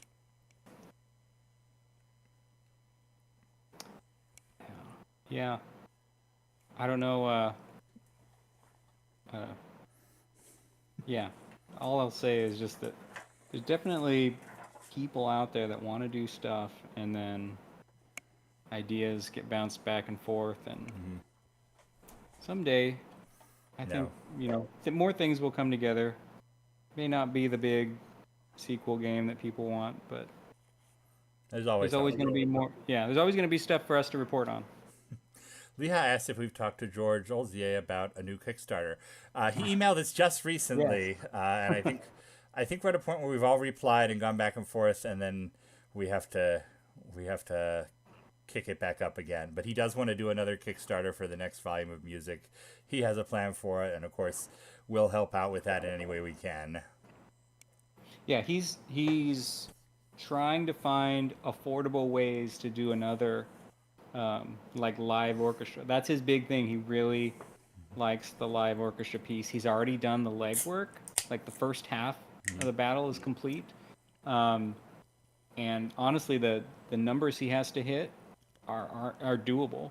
So it just comes down to a thing where he's I would say he's not retired. He's doing a lot of different things, and some of it comes down to time and energy to focus on this project to make it happen. But yeah, I think we'll see another George Olzier. Yeah, and he's super into it. Someday. He's super dedicated to it. He sees Wing Commander as his legacy, and he's totally right. We're gonna make sure people remember George Olzier because of that music.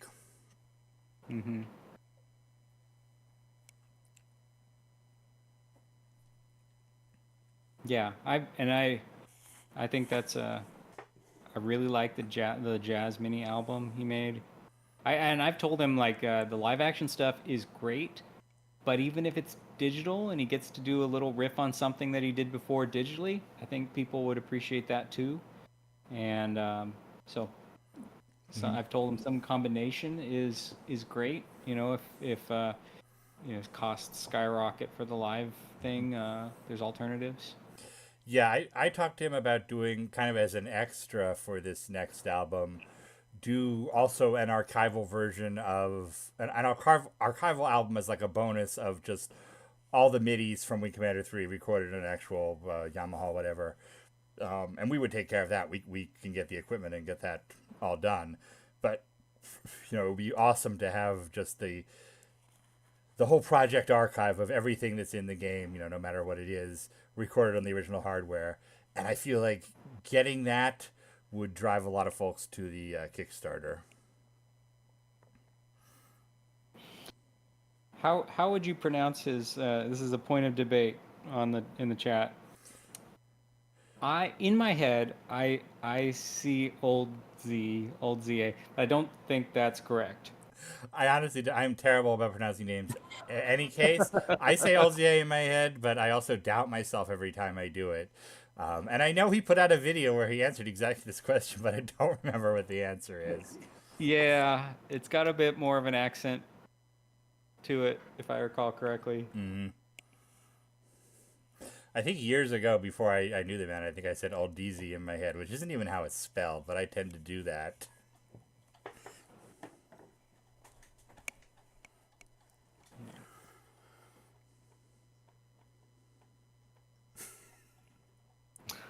Now we have Billy doubting it, and he worked with the man.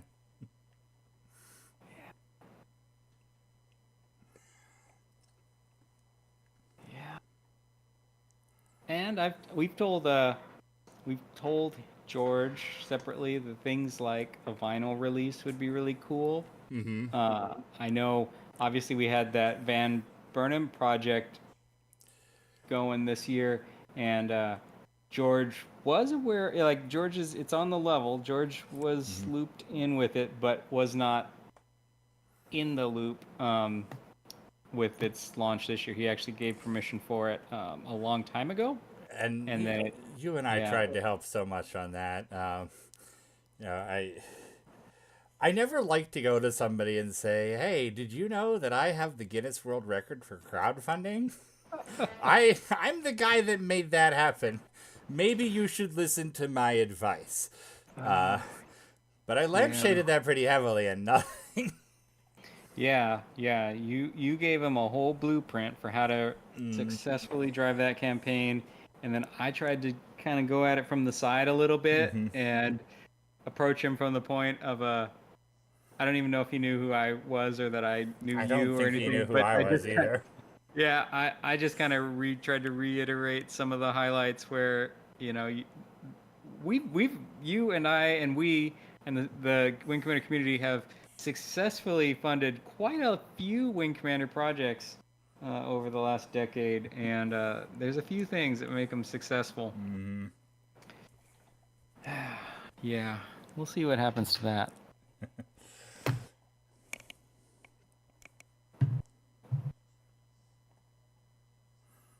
Also, Scout is here. Hi, Scout.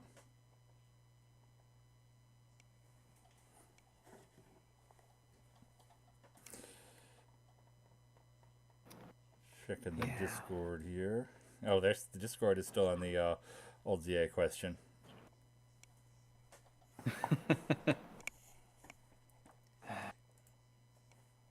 Well, if and when he launches his new campaign, we'll try to get that answer. Yeah, we'll definitively pronounced. And if the Van Burnham comes back with the second campaign to finish off what they need for the finals, we will do our best to help them. Yep. Scott says he just bought a CRT so he can play Wing Commander 3 3DO. That is fantastic. Wing Commander 3 3DO is a wonderful wonderful experience. Totally different from the PC version. The missions are all redone. It's got all sorts of extra features they didn't get in time for the PC version. It is totally worth playing. So you're going to have a good time. And in fact, shameless plug, but in our upcoming return of Wing Command, All Wings Considered, we will definitely be playing the very, very different Wing Commander 3 3DO last mission as we talk about the bombing run. Just earlier this week, I posted some silly little YouTube short where somebody got a 3DO, dusted off, plopped in Wing Commander 3, and that made me really want to fire it up. Just that little video clip. It's really cool. I would love to, someday when we can all be together again, you and I can just sit down and play Wing Commander 3 on the 3DO, and then play it on the PlayStation, and then play the Power Mac version. And that's the dream. Leha asked, did any of the Unearthed Prophecy documents surprise you with the intended sequel plotline? I'll go ahead and say right now, check out John McClane's Wing Commander 5 and Beyond document, because it goes into a fair amount of detail about what he was thinking in March 1996 for the next 3 games and several of the spin-offs. And it's interesting. Uh, Even just beyond Colonel Blair being eaten by a giant spider, they have this whole setup with new alien races and how you'll battle them in the main trilogy of games and in Maniac missions, and then there'll be a ground combat game, which I guess would have been the RTS that they talked about years ago. It's stuff we've never seen before for sure. Billy says, hell yeah, we had a lot of pitches going internally, and a bunch of those pitches are up at the website now. The different versions people had for at the very start of Prophecy. I guess you guys asked the team to pitch things, so there's like Chris Douglas's version, Pete Shellis's version, and you can see little bits from each one that kind of end up in the final game.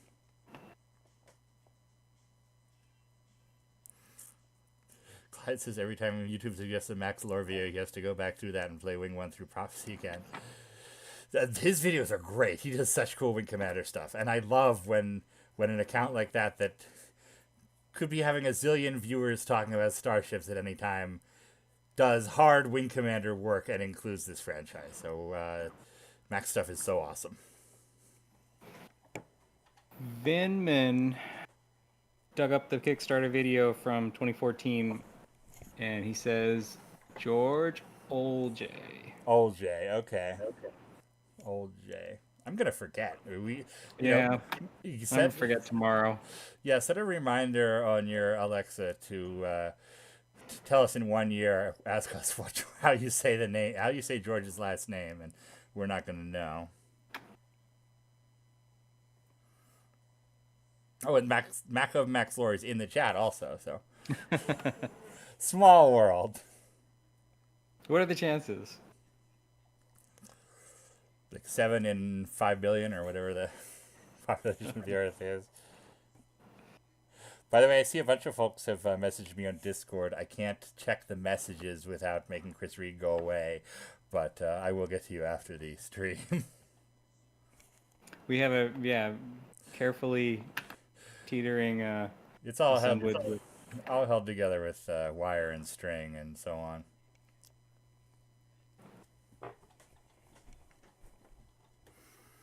Actually, I showed these before Billy was here. He might be interested.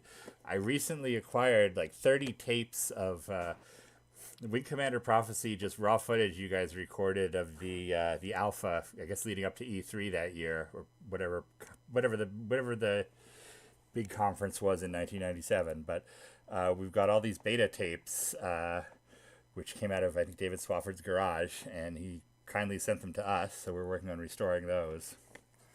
So there's going to be some neat footage of early versions of Prophecy in the not-too-distant future.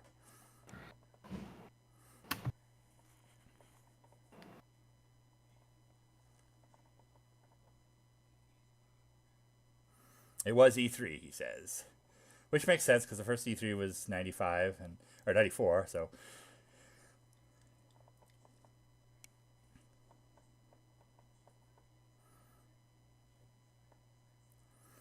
But back to the original question of what novel would you write? Obviously, a Prophecy sequel would, if we can't get a game, a novel would at least let us tell that story, and you wouldn't have to have Stephen Petrarca in it. He's too busy hosting special events.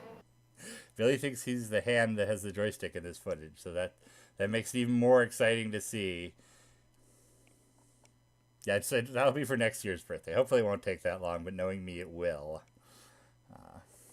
Goes back to our Prime Day event. This is the motivator for digging up that special stuff. Yeah, everything just starts to come together because it has to. So it's kind of like game development.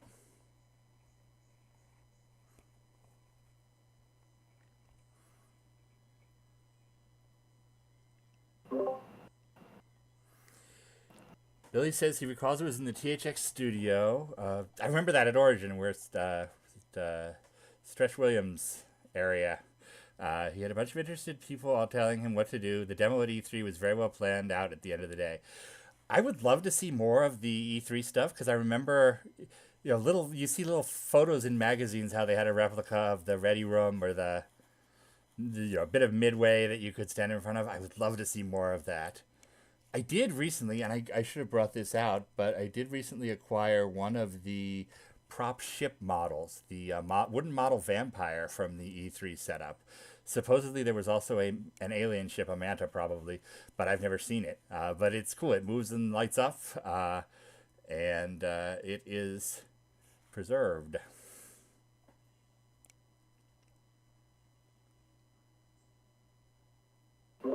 Oh, hey, Azadama's here. Hey, Az. Part of the bar. I would love to have seen more photos of that. I've only seen, tiny blurry images of what they had set up there.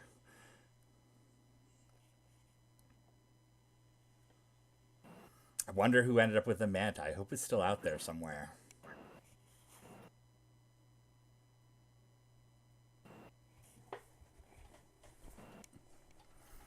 Oh, he says he thinks Dave Downing had them made.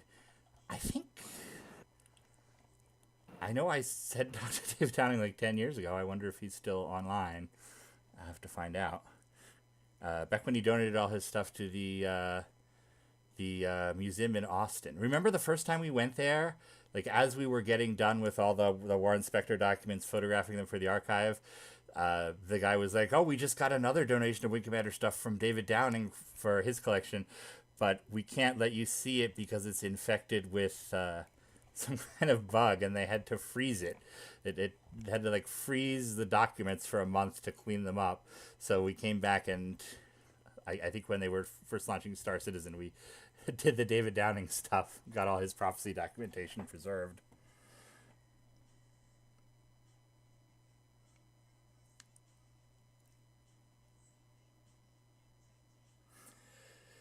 Oh, Captain Johnny might know. I follow Johnny on Twitter. I'll ask him.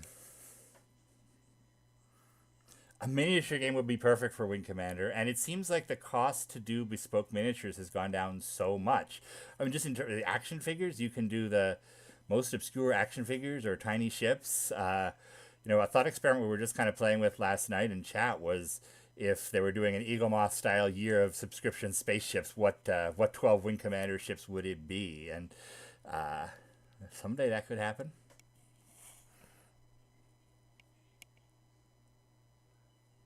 Oh, Rear Admiral Tarsus says he could OCR the prophecy scans. Absolutely, if you were smart enough to do that, because I am not, run it through and I'll swap them out or post them on the FTP, whatever works. I usually rely on Google to go back and OCR stuff automatically years later. So absolutely, yeah.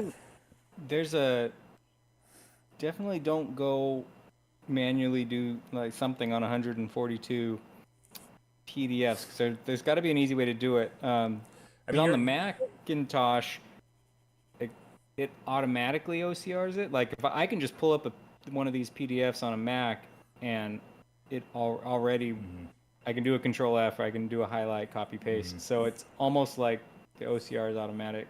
Yeah, I think it's a simple thing, but I just don't know how to do it. So it would absolutely be helpful.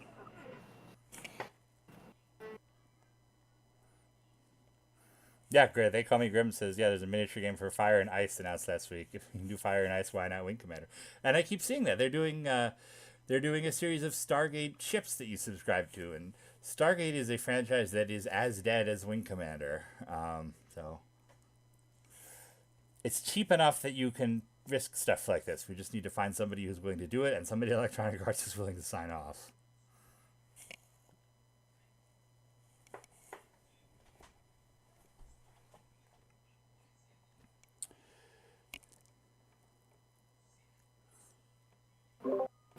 Yeah, that's where I was saying earlier. It just takes one set of stars aligning, and a lot could happen. Mm-hmm.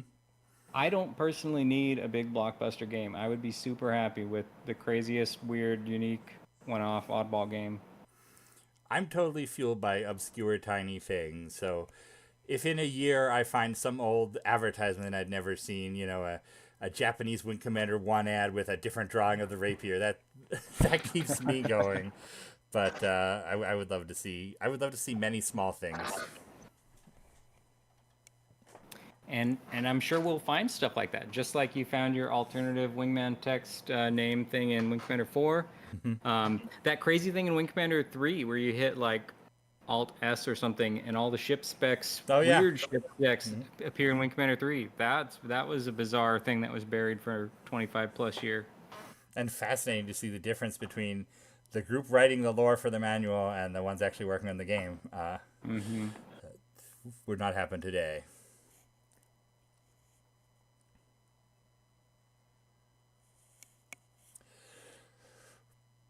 Yeah. I don't know if anybody has any questions. We can chat more Wing Commander, or we can sign off and eat our cakes. Whatever folks are feeling like.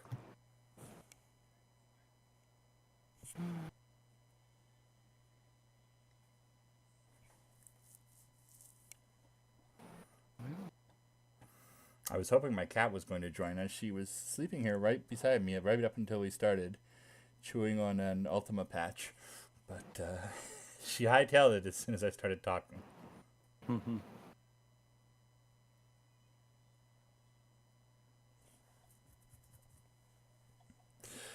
Top 5 Confed commanders. All the obscure ones. Admiral Hancock from Wing Commander Armada. Who's the one that's before the pre-tall one from Secret Missions 1? Admiral Deke Stover. Scout says he missed there were Wing Commander themed cakes. They're in the news if you scroll down a little bit. Allie made one and Lacey made one. Both Chris and I have wives who appreciate our nonsense, it would seem. Jason says, why not fire up a quick mission or two? Because there's nothing set up on this computer. All I have is Chris Reed. No other screens available. ODVS says he loves us all, but it's 2:30 a.m. there. So good night, ODVS. Thank you for doing incredible things for our community. I know you have gone on to incredible heights with this these AI update stuff you do, and we're so lucky that you started here and that you've still come back, because I'm sure you could be at like a Star Trek party or something instead right now. 80 says he's happy to talk about movie stuff, and we had to do that update with a text for your movie thing really quick, but absolutely post stuff on the forums. We can even add it to the update. EA is wondering about. Leha is wondering about the person at EA who we'd have to talk to. I'm sure they have a whole licensing group at this point, but I can see if I can get you closer.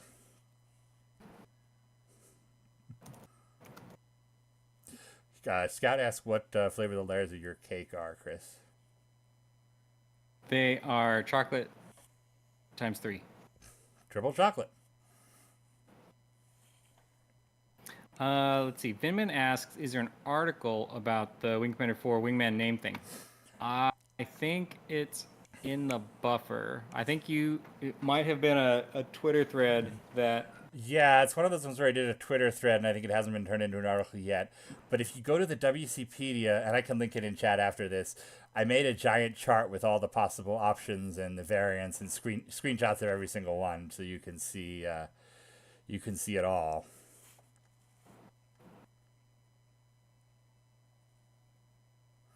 I like the energy we're getting for harassing Electronic Arts into letting us do books. Let's make this happen.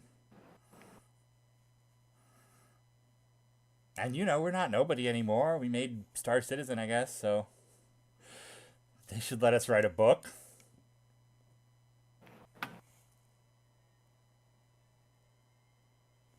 We've been continuously running a Wing Commander website for 25 years. No, we're looking for something that makes us credible, not makes us look insane.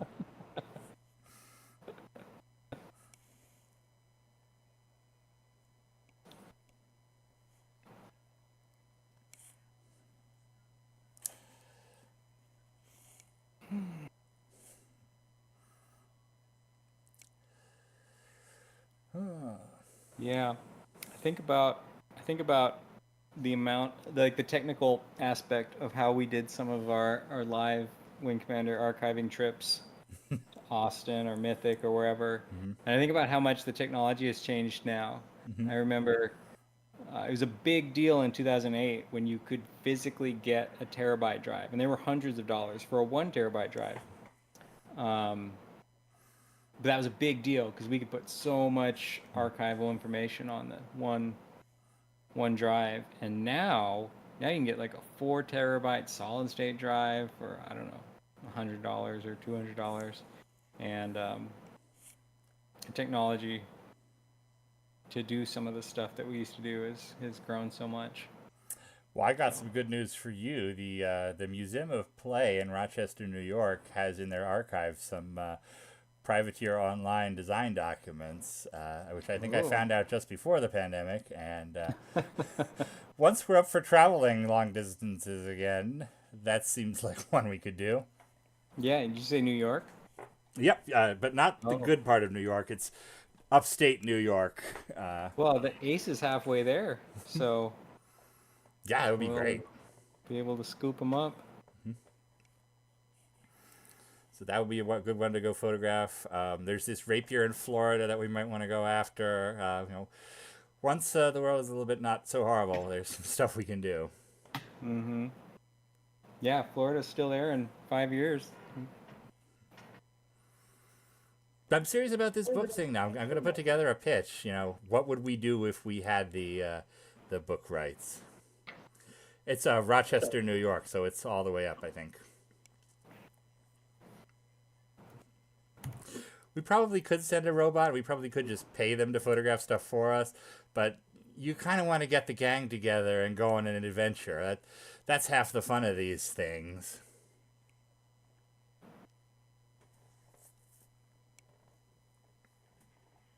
Yeah, we've had a number of good archiving trips. We got pics from the UK one time. That was pretty crazy. Oh, yeah. Max Lure says Dragon Con meet up again in the future. I'd love to take some Wing Commander cost photos.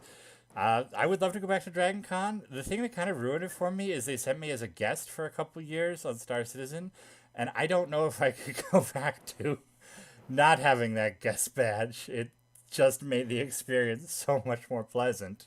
Uh, if I'd never known that was how good you could live at Dragon Con, I would be fine. But uh, you're in your room and they bring your badge to you instead of having to wait in a 7-hour line. Uh, I bet Atlanta's built up more. It was so there's just nothing there back. It was just a Billy says when we come back to Atlanta, he'll put together whatever he has left and see if he can get other folks to do the same. That would be fantastic. I would love to have a Wing Commander party in Austin with the guys who actually made the games happen. You know, even if we didn't get anything to archive, that would be a good reason to go there. I mean, I'd be happy to go back to Austin in general. I'd love to live in well, Austin. we crashed that Origin party about 10 years ago. That was really cool. Yeah, yeah. Well, I and don't even remember what the context was anymore. it was just a reunion they were having at like a Mm. bar. I guess because it was when they were kicking off Star Citizen, and they did the presentation. It just happened to be an Origin reunion at the same time, and I had a lot more fun meeting like Beverly Garland and all those like classic Origin heroes than I did at the game show announcing the space game. Uh,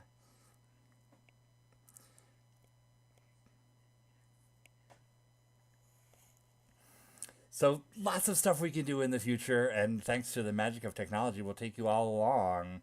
Uh, I think I need to go answer the door to get the pizza. all right, I'll continue to blunder through this until you have some pizza. I'm as shocked as anybody that Chris Reed answers the door. I would have thought there was some sort of a like robot process that would bring the pizza into the house and like disinfect it in some way, but times they are changing.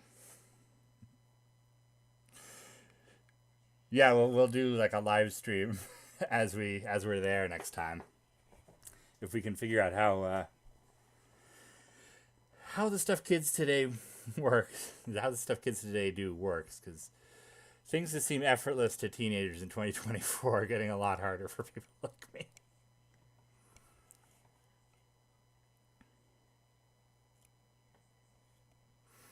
I'm not doing a good job of filling this air at all. Well, let me see what other objects I have around here. Here is the edition of Homer's Odyssey from the opening of the Wing Commander movie. It's easy to find. You can get it for like $6. I put the instructions on my Twitter recently if anybody wants their own copy of the Odyssey. Leha says we should do a community watch for Academy. Absolutely, I would love to do a community watch for Academy anytime, anywhere. We could even do it as a weekly thing. We could do one episode a week and do like an after show where we talk about it. I mean, you've seen me do Academy commentaries before. I can talk for everybody. I can talk forever about that. So that's an easy thing. We could do this like a side stream or just do it.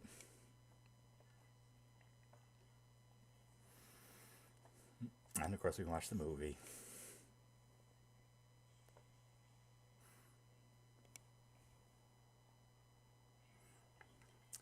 So, I showed this earlier. I finally got the production music from the Wing Commander movie. Max Lore hasn't watched Academy? Oh, you have to. It's so good.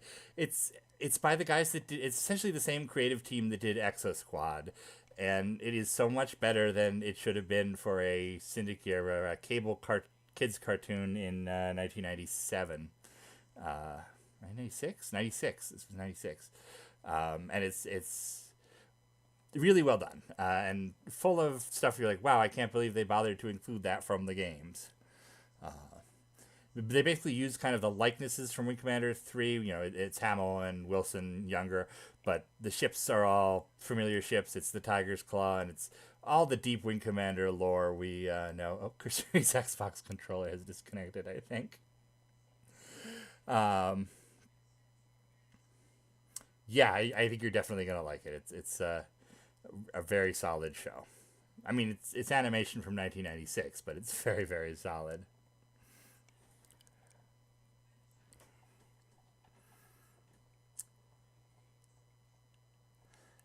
Yes, I'm not hollowing out this book because it seems, I mean, it's from like 1915.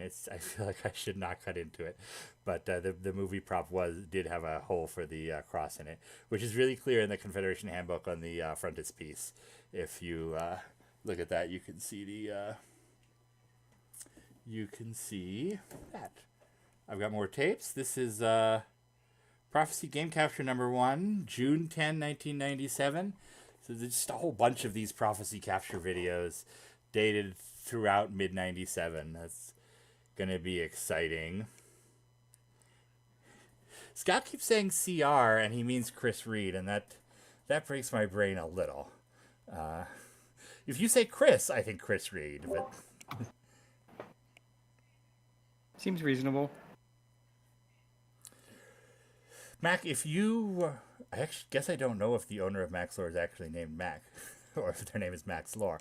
But either way, we can absolutely send you the DVD if you have a way to watch it. I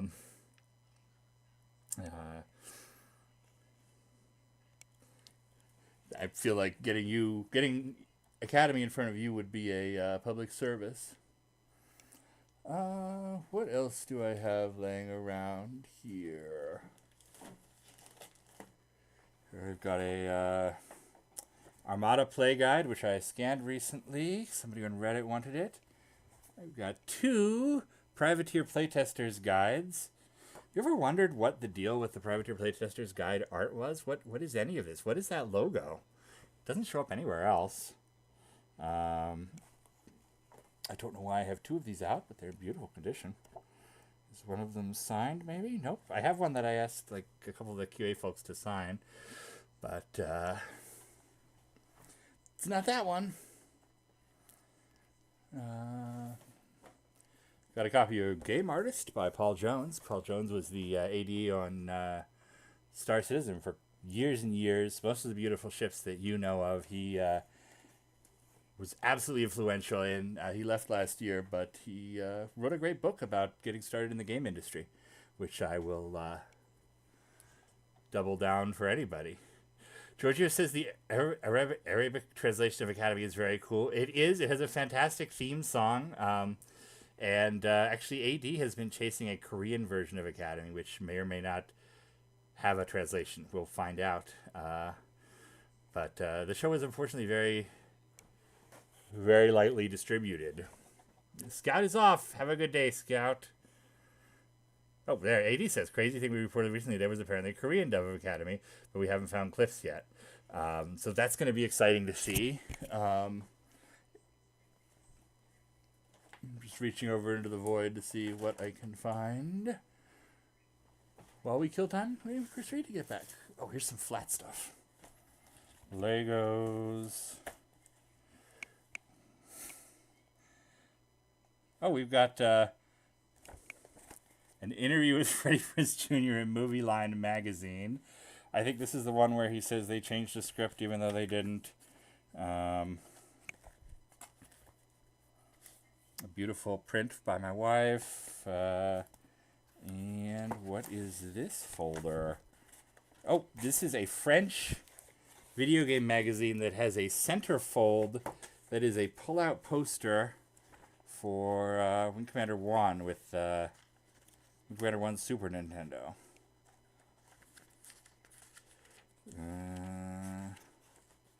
I'm not having a good time finding it right now, but here we go. A nice, beautiful giant 2-page spread of the Mike Winterbauer art with a logo that they apparently came up with themselves. So that was an eBay find. Chris is back now. All right, give us the details. What kind of pizza did you get? Papa John's. Papa John's. Okay. That's fine. They have stuffed crust now. It's fine. Did you, I might have missed it, did you get an answer for Vinman about the best Wing Commander Academy sound mixing? There's really only one answer now. Well, luckily I have backed up the version that was on Peacock. They took Wing Commander Academy off of Peacock recently, but they did have versions with better sound mixing, so I've recorded those, and we will get them to everybody at some point.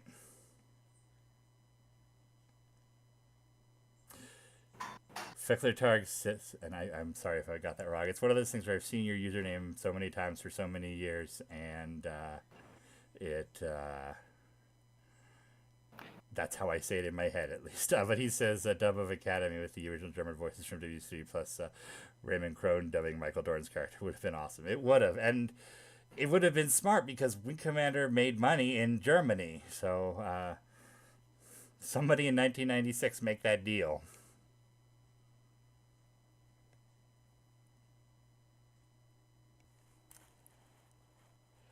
Oh, Vera says Wing Commander Academy had a great longbow.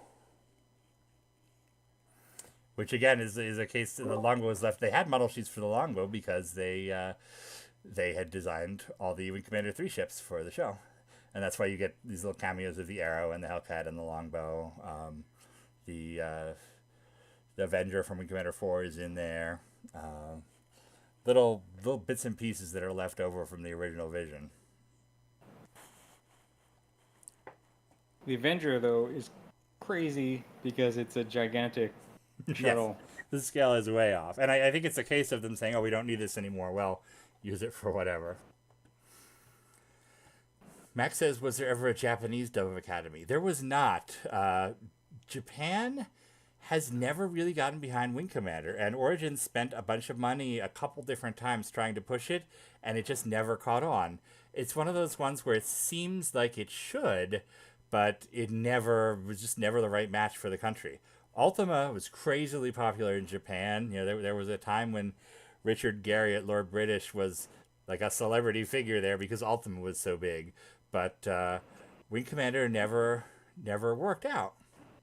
And they pushed it with the FM Towns stuff in the early 90s. They pushed it with Wing 3, but each time, by the time Wing 4 came out, they didn't even bother doing a localization. It just didn't sell there. The two dubs that we know of are South Korean and Arabic language. Yeah.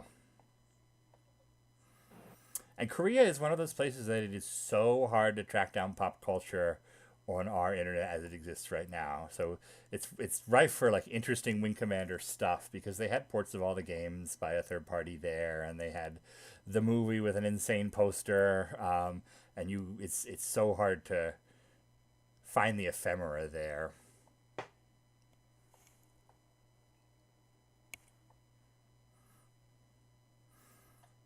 So did you get that new garlic pizza? It's like the garlic stuffed crust or something. Probably not. Yeah. I didn't have any Oh, involvement in the order, and so I'm sure it was nobody around here does anything different or new. So probably not. that's all. I stopped eating out except for when they come up with some gimmick product, and that's my excuse. So I have eaten the Papa John's garlic whatever pizza, and it's fine. But that's the only connection I can make with you.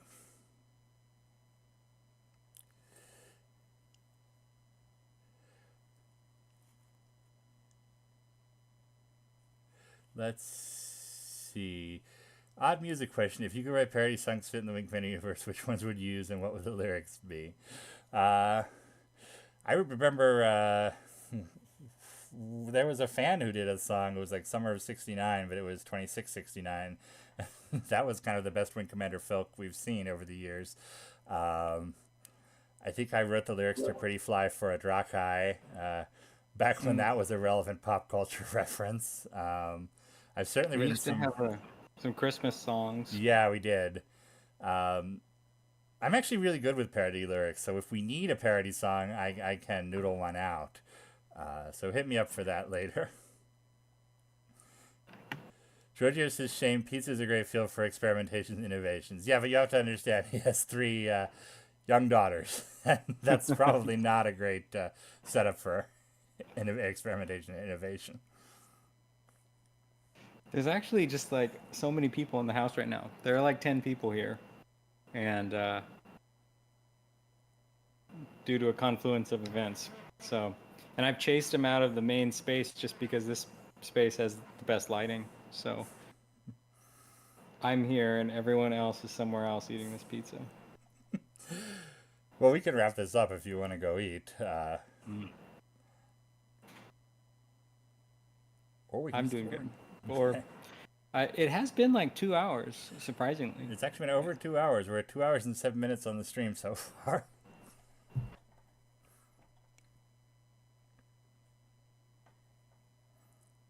Maybe if I shake some treats, I can get a cat here.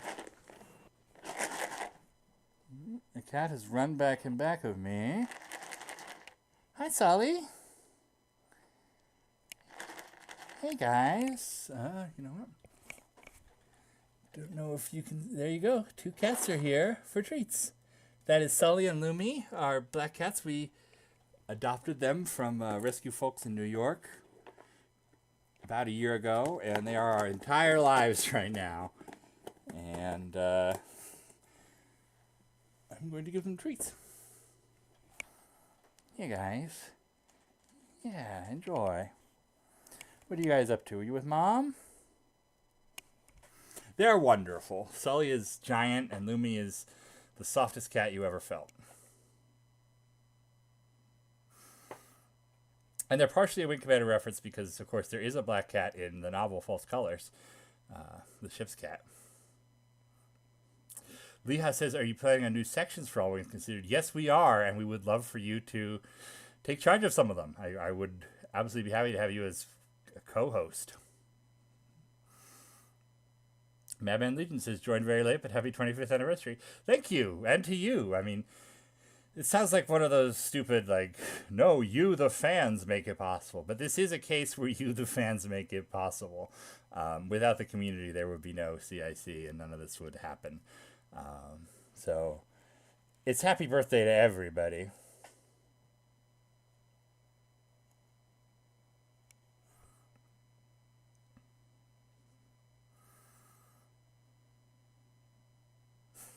or just says there are 2 Karathi spies behind me.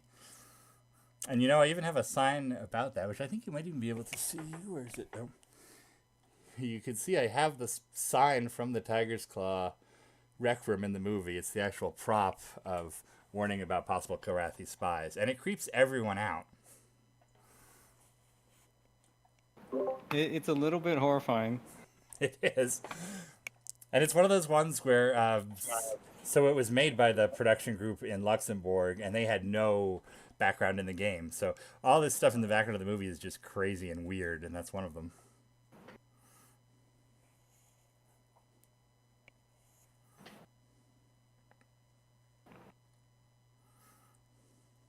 AD says the next scenes he's been cleaning up are the map room sequence from right before the Tiger's Claw jumps and the first Blair Merlin scene in Blair's quarters in the Diligence. So those should be super interesting to see.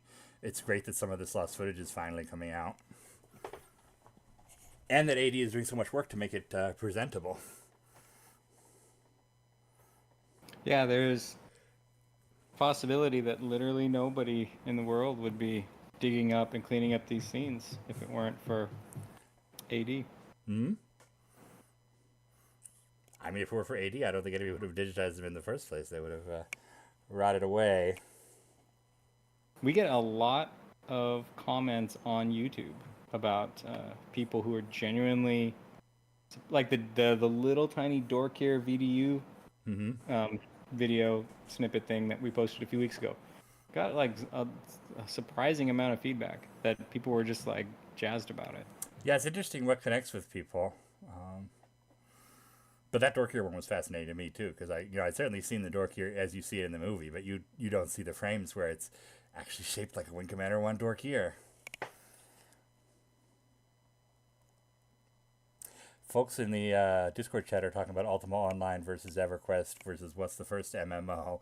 And I see that Richard Garrett spends a fair amount of time trying to explain why Ultima Online is an MMO and like Meridian 59 is not. So there's an argument out there for you guys. I would say that whenever it comes to like a first in computer games, it's never technically whatever you think it is, but it also doesn't matter.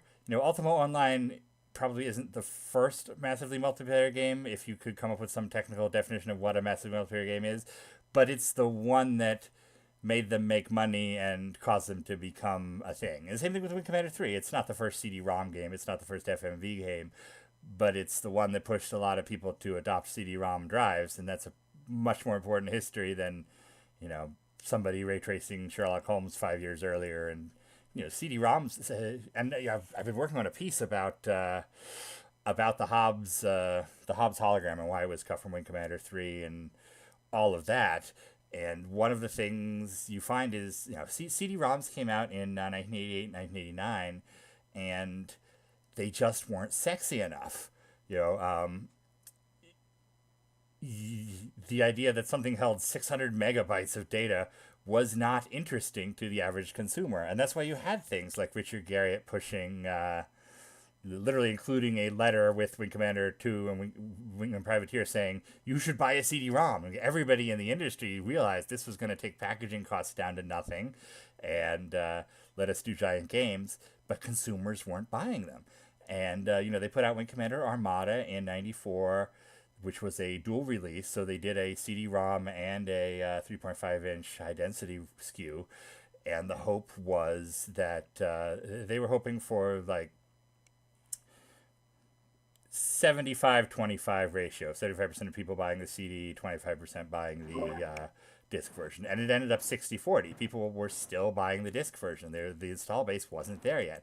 And that's what prompted the panic that caused them to cut down Wing Commander 3, was the idea that they needed those first generation CD-ROMs as part of the market buying the game, even though it didn't technically support them.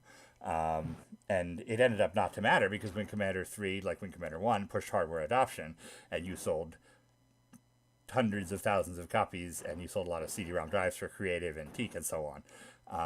But it's very interesting to see how that changed things and what it, and the idea that CD-ROM was 6 or 7 years old by that point, and it was only then it was Wing Commander that helped make it a totally revolution. So there's a little bit of Wing Commanders in every time you put a 4K disc in today, because it's part of what kicks off that optical drive.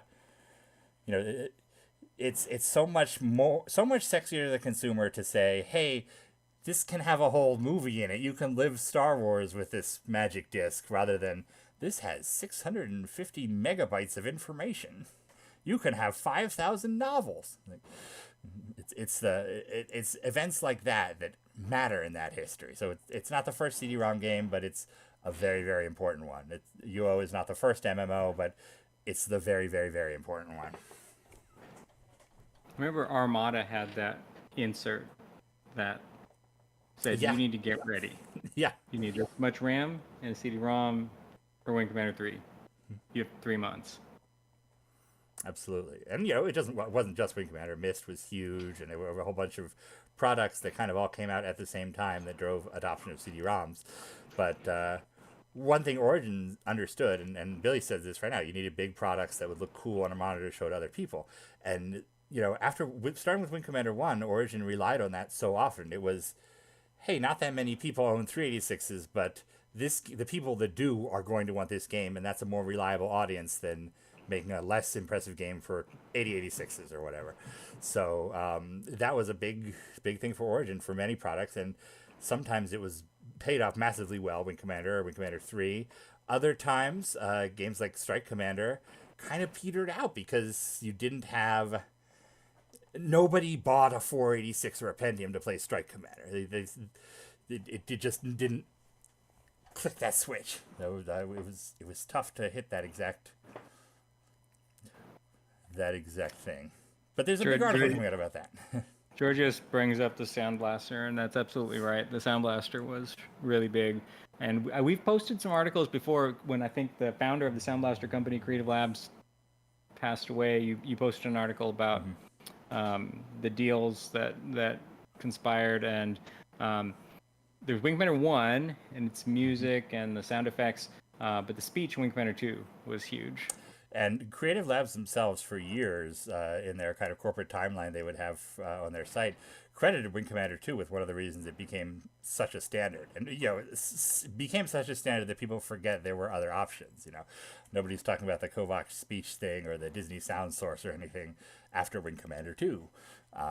And Creative Labs also had a massive influence in OEM stuff. They drove EA's Wing Commander, there are 10 zillion copies of Wing Commander 2 out there because they came with Creative Labs CD-ROM kits. There's all sorts of interesting Creative Labs history.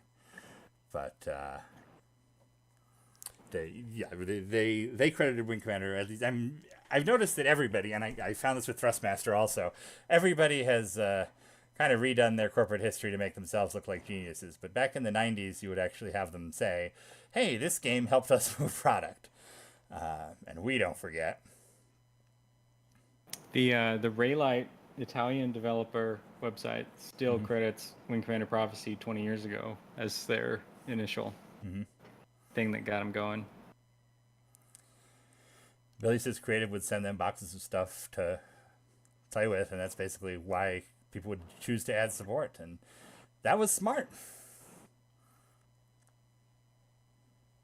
Yes, this is 48680, barely ran Wing Commander 3, never mind Wing Commander 4. Wing 4 actually ran better on a 486 than Wing 3. Those mission load times on a 486-66 were something. And Wing 4 was similar, but it was a little bit more optimized. And then it really came down to the RAM, Absolutely, yeah. You had 16 megabytes of RAM. It was noticeably better. Yeah, and Privateer 2, you could tell a totally different engine, and it worked so much better on a 486. You tend to think of software development as it uses more power and more power and more power, but there's also a sense that with sufficient time, you can optimize pretty well too. I don't think anybody ever gave a game developer sufficient time, but what's your background now? Oh, well, it is this awesome destroyer, Southampton class destroyer that CMD Bob made, and he made the skeleton as a 3D model and then colored it in animation style. It's really cool. That looks it looks better than the the Babylon 5 animated movie that just came out. But a similar style. Yeah. Livid Liquid says her 1X CD-ROM came with an OEM copy of Wing Commander 2 Ultima Underworld. Absolutely, Mhm. that was one of the first OEM products that Electronic Arts put out instead of Origin. Origin had a deal with Software Toolworks where they put out Wing 1 Deluxe, Wing 1 slash Ultima 6, Ultima 1 through 6 collection. And so there's some weird rights issues with those to this day.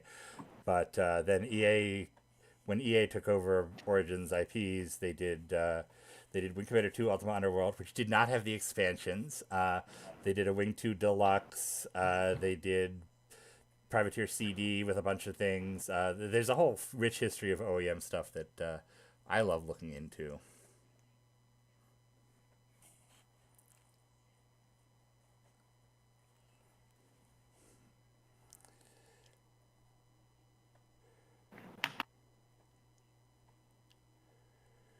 Everybody in chat is just reminiscing about the old days of editing your auto exec and config, Mhm.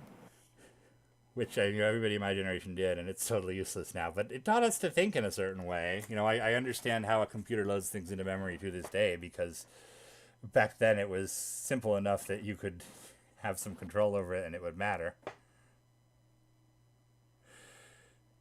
Charles says, speaking of Privateer 2, if it had a multiplayer option, you wouldn't mind a co-op session. Multiplayer Privateer 2 would be fun because the ships would all bounce off each other. Um, I suspect Privateer 2 is, under the hood, is too much of a mess to add something like that. Like, the HCL and everybody did Prophecy multiplayer as a patch years ago, but I would hate to imagine doing that with Privateer 2.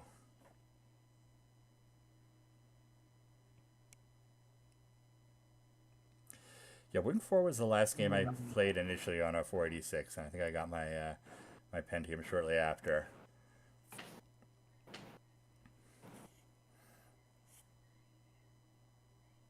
Yeah, the Pentium was it really was nice. It played Wing Commander 4 very smoothly. Obviously, Wing Commander 3 very smoothly. If you could swing one somehow, some way in '96. And then, of course, the 3DFX card for Wing Commander Prophecy. I begged my mother for the Canopus 3DFX card, the one with 6 megabytes, for Christmas that year when Prophecy came out, and it made such a difference. There's a great, if brief, tie-in where Origin promised to do 3DFX for all their games, and then they got to stuff like Ultima. We're like, how does this fit together quite? But Prophecy with 3DFX was so cool. Mm. And part of why we started this site. We used to run a site called Wing Commander Home Sector, and one of the things we got so pissed about was that you and I did all the work, and then Origin was like, "Hey, you guys, we want you to play the 3DFX demo of Prophecy. We're gonna send you a 3DFX card," and we were like, "Awesome! We've earned this. We're 15-year-olds, and we've been doing PR for you every day for a year." And the guy who started the site had gone away, like took the card and never did anything with it, and we were like, all right, we're not working for anybody else anymore. That's the polite version of that story. I keep my shirt on this one. Madman Legion says, how much proof stuff was there in Mythic? Almost none. Of course, Privateer 2 was done in Manchester by Aaron Roberts' team there.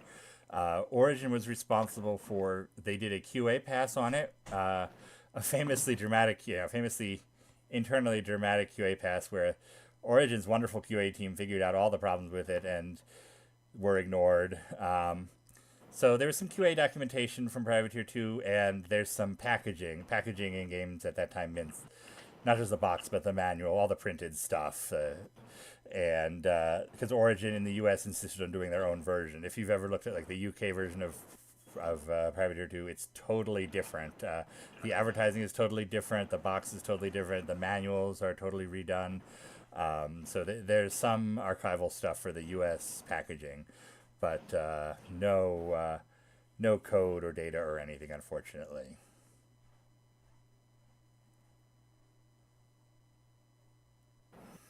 Yeah, as Adamo was saying, the first time we saw Wing Commander 1 was because his friend invited him over to help write his bat file to make it work with his sound card. And that was half the game, just getting it to work. Like the feeling of when you finally got Wing Commander to load correctly and you would hear the little snap and then the orchestral music, that was as satisfying as beating any mission.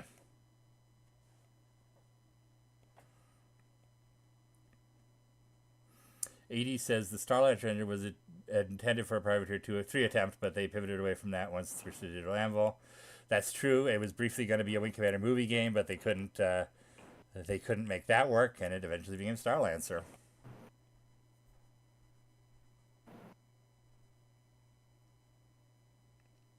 We were talking about multiplayer, and Starlancer had very impressive cooperative multiplayer. And I believe it was cross-compatible, so if you had the Dreamcast version, you could play cooperative multiplayer with the PC version, and very cool. Now, Billy says through the campaign. Billy is saying they made the Starlancer multiplayer. That's a thing I still cite when I'm working on pitches and things. Is they did a whole unique multiplayer campaign and then found that like less than a percentage of users ever touched it. Just tremendous wasted money because nobody used it. Although it's insanely cool, and today we look back at it and say this is so cool that they did this, but not a money-making proposition. Billy was saying they made a bunch of suggestions to the team that would have made Privateer 3 or Privateer 2 work, and that's absolutely true. In fact, we have Origins QA post-mortem scanned up on the site, and you can see the team in Austin picks out everything people did not like about the game. And the team in the UK, to their opinion was, we have been signed off. Our QA department has already signed off on this. It's ready to ship. You guys are being jerks saying we need to change this stuff. And it was just a whole internal battle. And the guys in Austin were right. They knew exactly what should have been fixed. And the radar is a good example of. It's still so annoying when you load Privateer 2 and it defaults to the Elite style radar because it's Wing Commander and you want the what is canonically called the Patriarchal radar, but you have to click Control A every time you take off. And why? Just give me the right radar. Yeah, they did. The more familiar radar did make it in, right? You hit. Yeah, you hit Control Alt R. Maybe it's Alt R. Like I think Control I think it's Alt R. Okay, I'll trust you because I'm not. It's totally a motion now. It's pre-programmed in my body. Yeah, it's too bad because there's so much brilliant stuff in Privateer 2. As we were saying about the engine, it is so fantastically well optimized, but there's all these game balance things that continue to haunt it today. But there's excellent world building and totally cool art and all this stuff that people don't get to appreciate because it's stuff. But we keep the dream alive.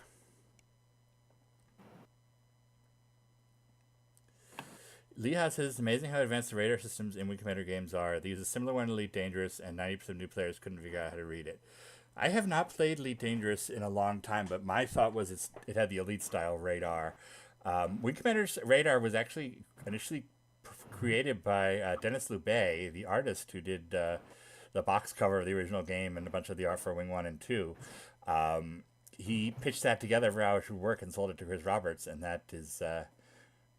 it has stuck with it. So it's not something Wing Commander took from another game. It's totally original to us, and it's a good example of how much the team contributes, because you think of Wing Commander 1 as being this fully formed from the forehead of Chris Roberts, but it's actually a whole bunch of very smart, very creative people coming together in ways you wouldn't expect. I actually have another piece I've been doing about the radar, and I've learned so much about it that I didn't ever even understand. Some of the games are much more complex than others. Like Wing Commander Armada, I never noticed this playing it because it doesn't matter in the game, but there's not one color for each target, there's 5, and it changes shades based on your target's distance.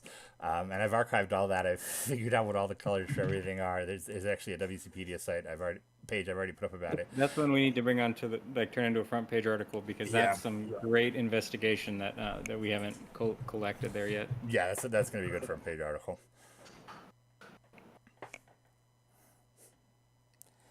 And yeah, I did a sidebar on the Privateer 2 radar and the different types, and it's very interesting. I figured out what all the ranges for everything were. It varies totally from game to game.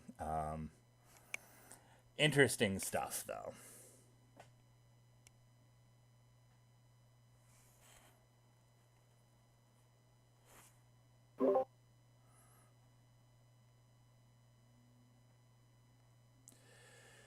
Leha says Chris Roberts is a perfect example of an argument against auteur theory, much in the same way for against George Lucas. Yes, I would say yes.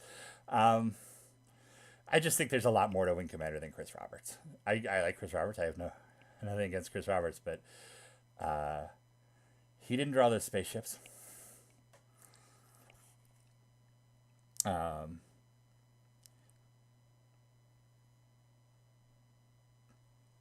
Yeah, there's all sorts of details for the radar that I never knew because there's very little documentation from game to game. So the system actually gets really complex in Armada, and then it goes back to being very simple in Wing 3. And Prophecy adds a bunch of stuff. There's like the two-tone dots for ejected pilots, and I have it all written out. It'll be a good article once it's done.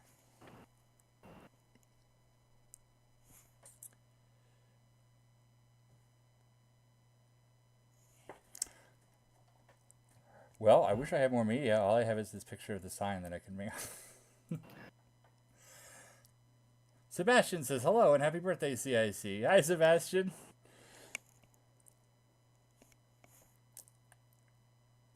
So, we have anything else to cover, or? Well, that's a pretty good overhaul. We have now been live for 2 hours, or not live streaming, but we've been live post publication of the front page slate for 2 hours. So I've got a counter here. We've been live for 2 hours and 31 minutes.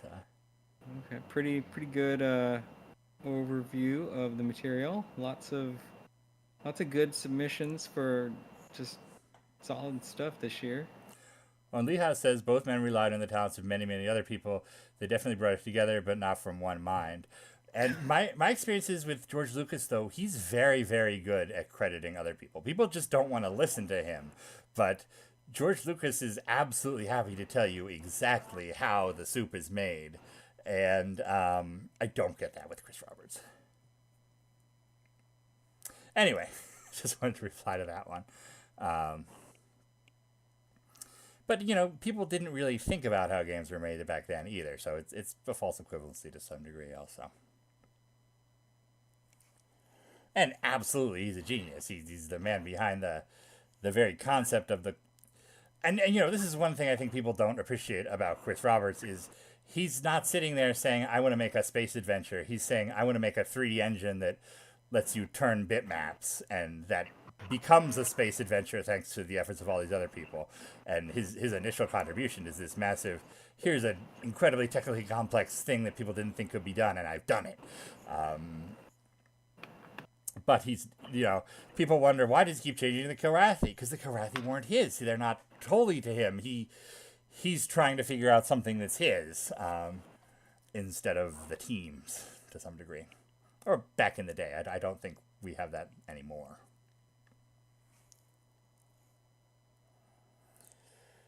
Davo says the single core bug remains in Starlancer. It does. There's been no patch for the Starlancer core bug.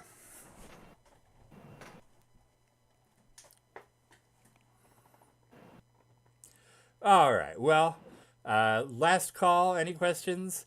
We're going to say happy birthday to everybody. I want to thank everybody for making the site continue to be possible. In a world that is increasingly crummy and tedious, this is a wonderful escape. It's, the best friends I've made in my life have been through this community. We all do such a good job of putting up with each other. I would be lost without my friends, people like Chris, Trelane, Dunderdall, everybody that, you guys are my life, and I care so much about you all. And so I want to thank you all. I want to thank everybody who makes the CIC possible in the first place. Absolutely shine a giant spotlight on Chris Van Heck, the unsung third Beatle. That's not even an expression that exists, but we You know, you always say I wouldn't be here without the work of whatever. I mean, we would not be here without Chris V. You know, the site would die in a day if we didn't have his technical expertise. He's the kind of Yeah, guy. there's stuff that I just makes no sense to me that he is working on every week to keep things running at a high capacity. People don't realize how much, whatever the numbers are, bandwidth, throughput, Yeah, if this site, server stuff. Like it's incredible what we were able to do because he keeps it going. if we were a startup or a game company, we would absolutely have the fancy corporate insurance for him. He is irreplaceable, uh, and he puts up with us for some reason. But you know, thank all of you for making Wing Commander fun. Thank Wing Commander for being an escape. Thanks some of you for making Wing Commander, and others of you for keeping the faith. But thank you all around. You say 25 years and you feel like you're old. It feels like it's been no time at all, and I feel like I want to keep doing this, so I will. And thanks to our ever-suffering spouses who put up with our particular hyperfixation with grace and good humor. um, and just thank you guys. All right, and we'll be back again soon in some capacity. Yeah, If not me, Dundradal, or somebody, Ace, or somebody, we'll have plenty more things like this in the future. yeah, and I want to say anybody out there who wants to be included in the new All Wings Considered, let me know. I would love to feature you, your work. I'd love to have you host it live or do canned video. We're gonna do more, and we want you guys with us. It'll be fun. So, thank you guys for making it great. I'm gonna stop the stream now. Is that good? Okay. All right, stream end now.